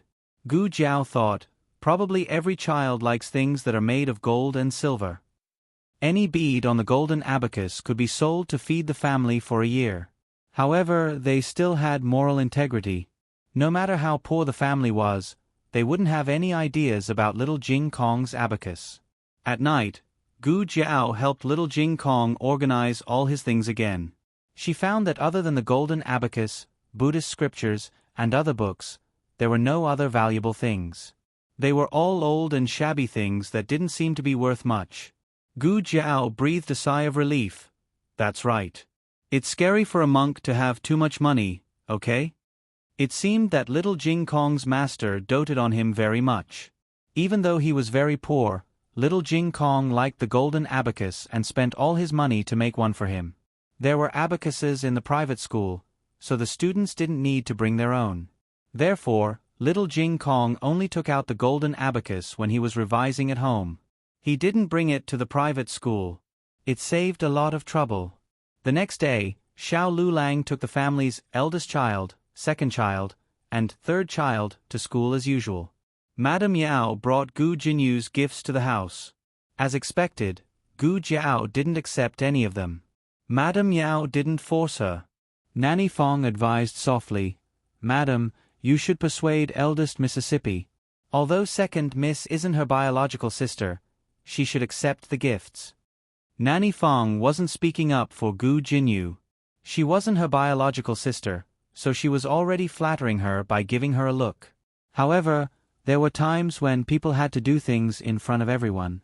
Eldest Miss should have the bearing of a eldest Mississippi. Yao Shi, however, warmly said, "Jiao Jiao, as long as you're happy, that's good. In this world, there is no reason to force someone to accept someone else's good intentions." Nanny Fong sighed. After Yao Shi left, Gu Jiao went to town to order iron tools. Zhao country had strict control over iron and salt. Gu Jiao needed a lot of farm tools, so she had to go to the county government to register and get a permit. Gu Jiao went to the county government. The county magistrate personally received Gu Jiao. He asked with a smile, "Madam Xiao, why did you come to the yamen?" But who in the village is restless? His question stunned Gu Jiao. If he hadn't reminded her, Gu Jiao would have almost forgotten about those restless people in the village. When the Gu family was suppressed by Marquis Gu, Magistrate Lu was the first blade. He was the one who removed Old Master Gu from his position as Li Zheng. Later on, he was the one who arranged for the grain delivery to Xiao Lulang. Of course, he didn't know Gu Jiao's identity. He only knew that she had some relationship with the Marquis family and that she was Scholar Zhao's wife. Thus, he treated her with extra courtesy. "Madam Xiao, please forgive me for offending you at that time." He was talking about how he was ordered by Marquis Gu to put Gu Jiao and little Jing Kong in the prison carriage. Gu Jiao said, "It's okay. I came here today to make some iron tools. Is it convenient for Magistrate Lu to stamp them with your official seal?" Magistrate Lu hurriedly said, "It's convenient. It's convenient. How much does Madam Xiao want?" Gu Jiao reported the number. Magistrate Lu was shocked. "So much? Can I ask Madam Xiao what they are for?" Gu Jiao showed her land deed. "I bought a mountain and want to open up a wasteland." Magistrate Lu understood that opening up a wasteland was not a trivial matter. It required a lot of manpower and material resources, so it was not surprising that she needed so many farming tools. Generally speaking, this kind of document would take a few days to go through the process. However, because Magistrate Lu handled it personally, it didn't take long for Gu Jiao to finish it. Before leaving, Magistrate Lu smiled and said to Gu Jiao, "If you need anything from the yamen, please don't hesitate." Gu Jiao nodded slightly, thanked him and left. As soon as she stepped out of the gate of the county yamen, she saw the second boss running towards her, panting. Miss Gu, I finally found you. I went to the village just now. Your great-aunt said you came to the county yamen. Are you all right?" "I'm fine. I just want to buy some iron tools and stamp my official seal." Gu Jiao said and looked at him strangely. "But you, why did you go to the village so early in the morning?" The second boss rubbed his hands and didn't know what to say.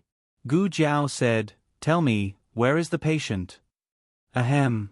The second boss gestured for Gu Jiao to give him the document with the official seal. Gu Jiao gave it to him and he asked, "What kind of iron tools do you want? How much do you want?" Gu Jiao gave him the list. He gave it to the coachman and said, "Go to the blacksmith shop in a moment and get it done." "Yes." The coachman took the document and list.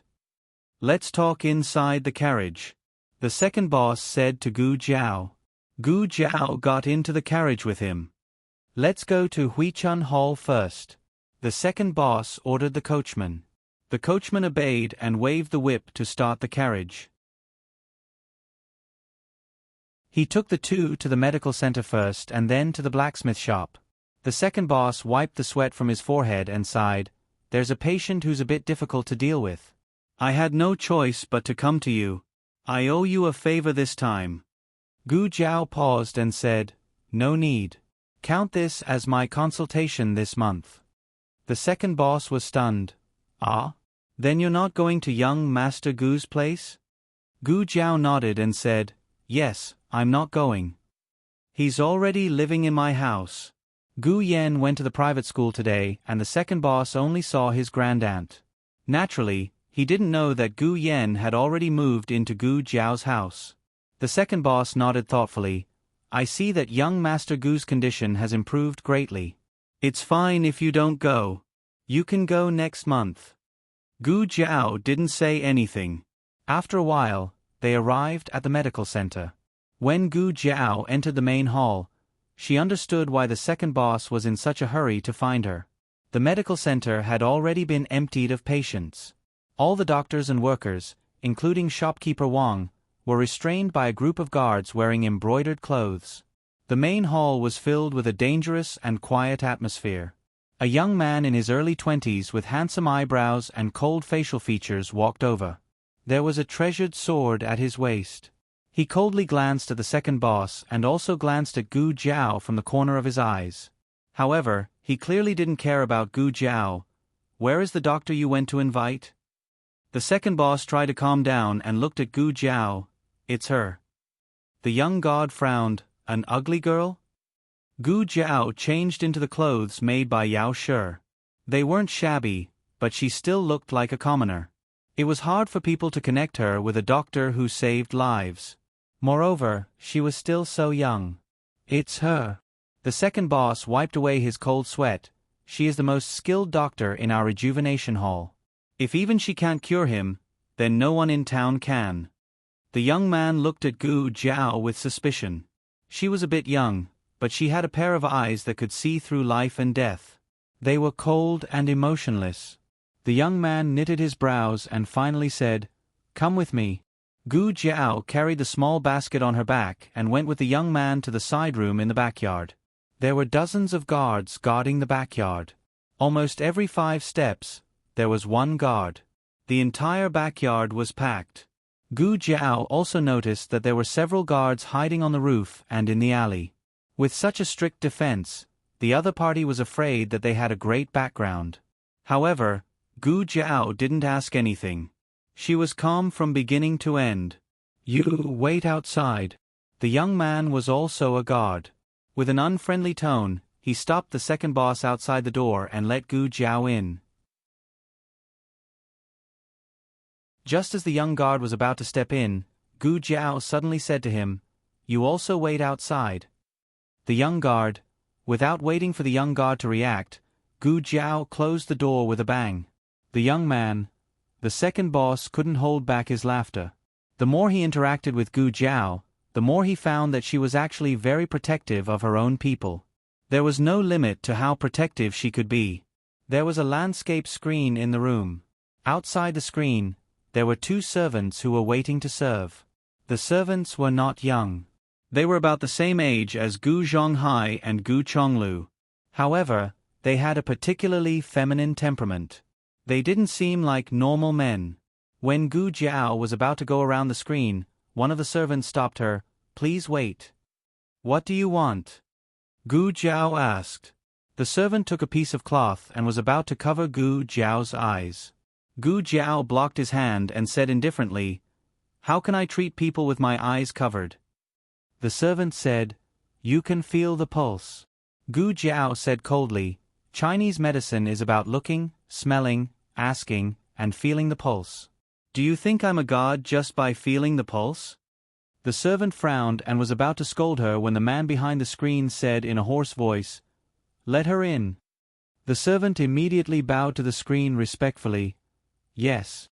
Gu Jiao went around the screen and came to the bed. The man was lying in the curtain. Only a skinny hand was exposed. Gu Jiao sat down on the stool and felt his pulse. "You can see what you want to see," he said, and was about to open the curtain. Gu Jiao suddenly grabbed his wrist.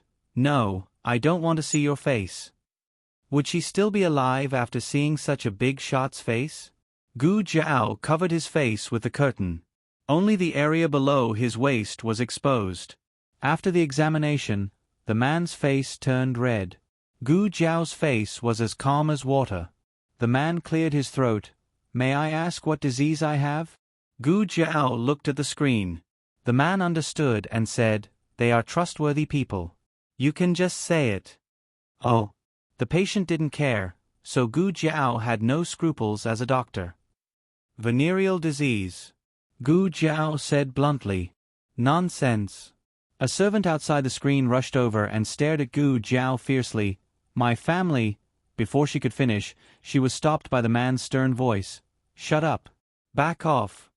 The servant clenched his teeth and retreated behind the screen. "Please don't blame me if I offend you." The man's voice and breath didn't have much panic.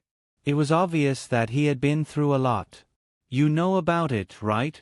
Gu Jiao asked. The man nodded sadly. A doctor had seen him and said that he had venereal disease. But he didn't dare to believe it. He never went out to have sex. How did he get venereal disease?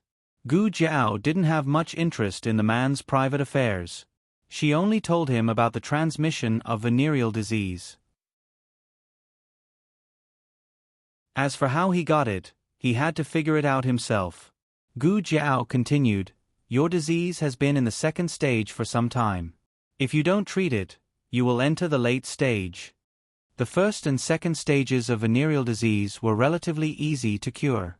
Although the late stage could be controlled, the damage to the body was irreversible.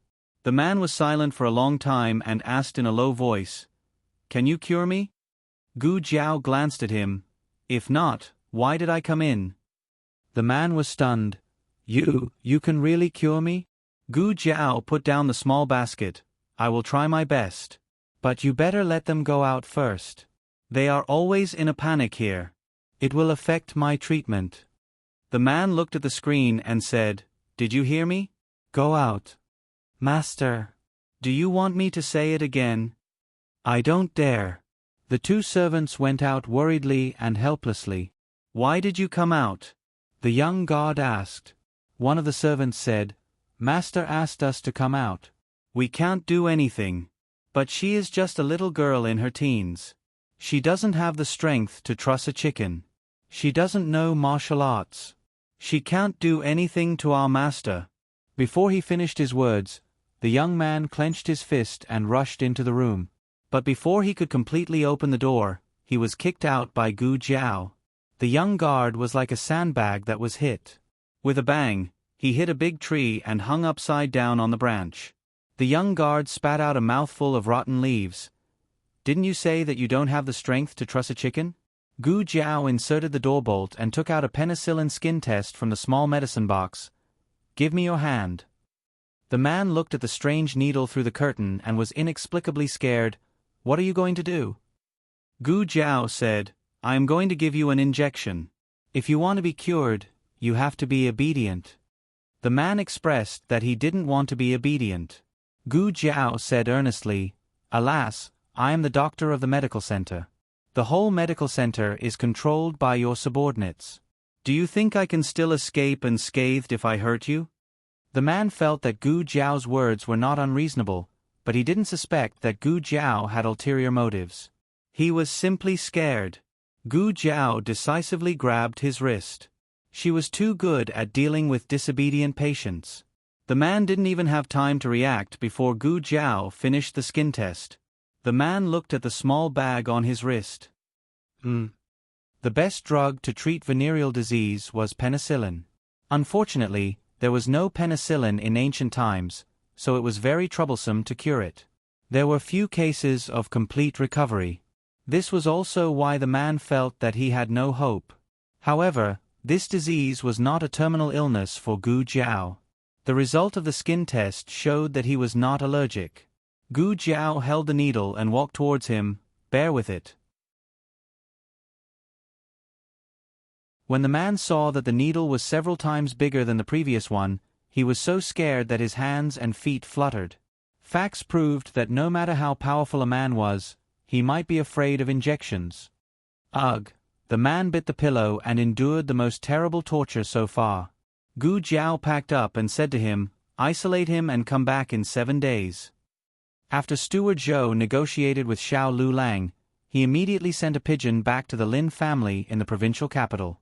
When Master Lin found out that Xiao Lu Lang was willing to teach his son, but he wanted his son to personally visit him to learn, Master Lin packed his son up and sent him over without another word. Therefore, on a sunny afternoon, the white and fat Lin Chengye appeared at the gate of Qianxiang Academy. Lin Chengye's face was young. He was already 21 years old, but he looked like he was 16 or 17 years old. He held the heavy bag and asked nervously and uneasily, Is this here?" He stuttered since he was young, and the more nervous he was, the more he stuttered. Steward Zhou secretly shook his head. Such a smart child, but he stuttered. He didn't know if he would be laughed at when he went to school. That's right, Lin Chengye had always hired a tutor at home because he was worried that he would be laughed at when he went to school. But now there was no other way. Although Lin Chengye was a scholar, he was only a scholar. If he wanted to stand out from the other scholars, he still needed to put in a lot of effort. "It's here," Steward Joe said earnestly. "Scholar Shao will come out in a moment. Do you remember what I said to you, sixth young master?" "Yes, I remember." Lin Chengye nodded. "Speak less." Steward Joe nodded happily. "Yes, speak less. This way, no one will find out that sixth young master stutters." "Yes." Lin Chengye lowered his head. The two didn't have to wait long before Xiao Lulang came out from the private school. Behind him were Feng Lin and Gu Xiaoshun. Recently, Feng Lin had also eaten with them. Steward Joe walked forward with a smile, clasped his hands in greeting, "Scholar Xiao." His gaze fell on the person behind Xiao Lulang. Xiao Lulang introduced, "This is my younger brother, Gu Xiaoshun. My classmate, Feng Lin." Steward Joe smiled politely. "Ah, so it's little brother Gu and little brother Feng. Sorry for the disrespect." Feng Lin clasped his hands in return. Gu Xiaoshun glanced at him and asked Xiao Lulang, "Brother-in-law, who is he?" Xiao Lulang said, "The steward of the Lin family, surnamed Zhou." "Ah, it's him." Gu Xiaoshun of course knew that his brother-in-law was going to be a teacher. In the past 6 months, his brother-in-law seemed to have been possessed. His grades improved rapidly and there were many people who wanted to learn from him. Steward Zhou pulled Lin Chengye over and introduced him to Xiao Lulang. "This is our family's sixth young master, Lin Chengye. He's introverted and doesn't speak much. I'll have to trouble Scholar Xiao to take care of him in the future." Xiao Lulang looked at him and said, "There's an exam today. You can only enter if you pass the exam. Do you understand?" Lin Chengye nodded. "Yes, I understand." Steward Zhou was secretly relieved that he didn't give himself away. Actually, it didn't matter if he didn't pass the exam. At most, he would be shoved into Headmaster Li's Dongjing Hall. He could even skip classes to tutor him. But this time, Xiao Lulang didn't say anything. Xiao Lulang led Lin Chengye to find Headmaster Li. In order to win over his beloved disciple, Headmaster Li went all out. For the first time in his life, he let someone get in through the back door. However, Lin Chengye didn't disappoint. He finished all the exam papers that Headmaster Li gave him. His grades for the essay and essay were acceptable. His 8-part essay was a little worse, but he was still qualified to be admitted. He was assigned to Xiao Liolong's Class B and sat at the same table as Xiao Lulang. Since Lin Chengye didn't live in the dormitory, Steward Zhou spent a lot of money to buy a house in the school district nearby. Xiao Lulang took out bits of time every day to tutor him. He would tutor him for 2 hours in the afternoon and an hour after school. If he came early in the morning, he could tutor him for another hour. "Ah, why don't Scholar Xiao also stay here? Wouldn't it save you from a long journey?" Steward Zhou suggested with a smile. "My wife will be angry." Xiao Lulang heartlessly refused. Steward Zhou. Since he couldn't keep Xiao Lulang overnight, Steward Zhou had to find another way. For example, he replaced second Uncle Luo's small broken ox cart with his own luxurious horse carriage. Another example was to provide a place for lunch and afternoon rest for Xiao Lulang and his group. Gu Yan and little Jing Kong were people who needed afternoon naps. It was better for them to lie down in the wing room than to lie down in the classroom. Xiao Lulang had no objection to these two arrangements. Because they tutored Lin Chengye, they returned to the village late. But knowing that Xiao Lulang wanted to earn money to support his family, Gu Yan and little Jing Kong had no complaints. Gu Xiaoshun concentrated on carving wood and had no complaints. "Are you hungry? Why don't we have dinner here?" Steward Zhou said to Gu Yan and his 2 brothers. The 3 of them said in unison, "No." Steward Zhou was shocked. "No, isn't the food here delicious? It's all cooked by the chef. How can your wife's cooking be better than the chef's?" The 3 of them, "Ah, Jiao Jiaos, my sisters. Cooking is so delicious that you mortals can't imagine it." The provincial examination was held once every 3 years. Xiao Lulang was lucky to pass the county examination this year. However, many candidates had waited for 2 years. With the approach of the provincial examination, the atmosphere in the academy was unprecedentedly tense.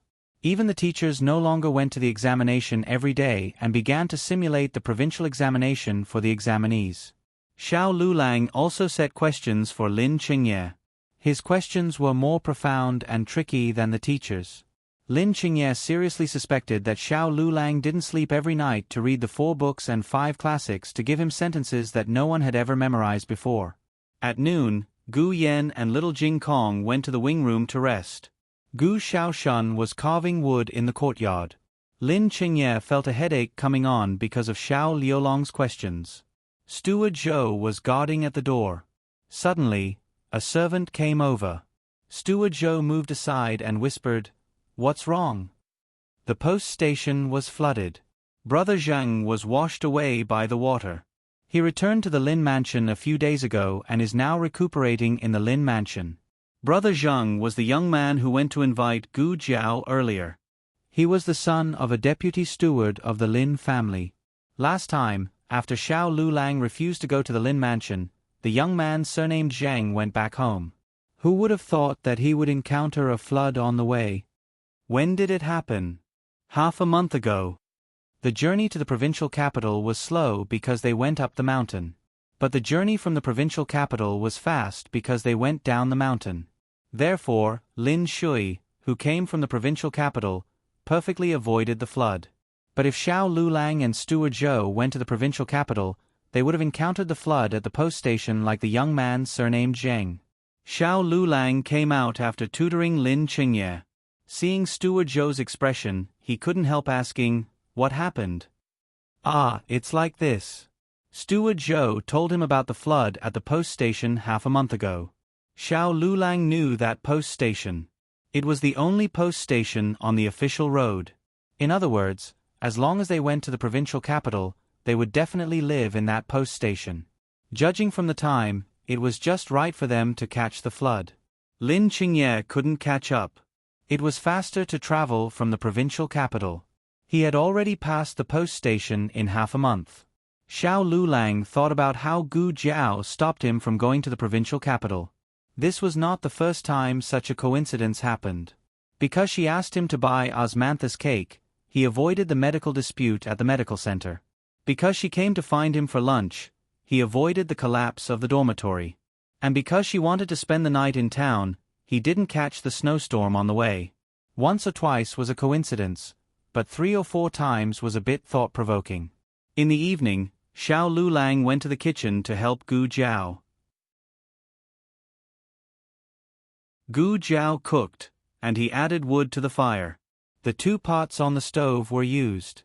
One was steaming sweet potatoes and cornbread, while the other was boiling fungus soup. The thick soup gurgled, and the stove was very fragrant. Xiao Lulang broke a dead branch and put it in the stove. He said casually, "Today, Steward Zhou said that there was a flood at the Qishan post station half a month ago. Fortunately, I didn't go to the provincial capital. Otherwise, I would have been washed away by the flood." Gu Jiao, "Oh." Xiao Lulang looked at her. "Aren't you surprised?"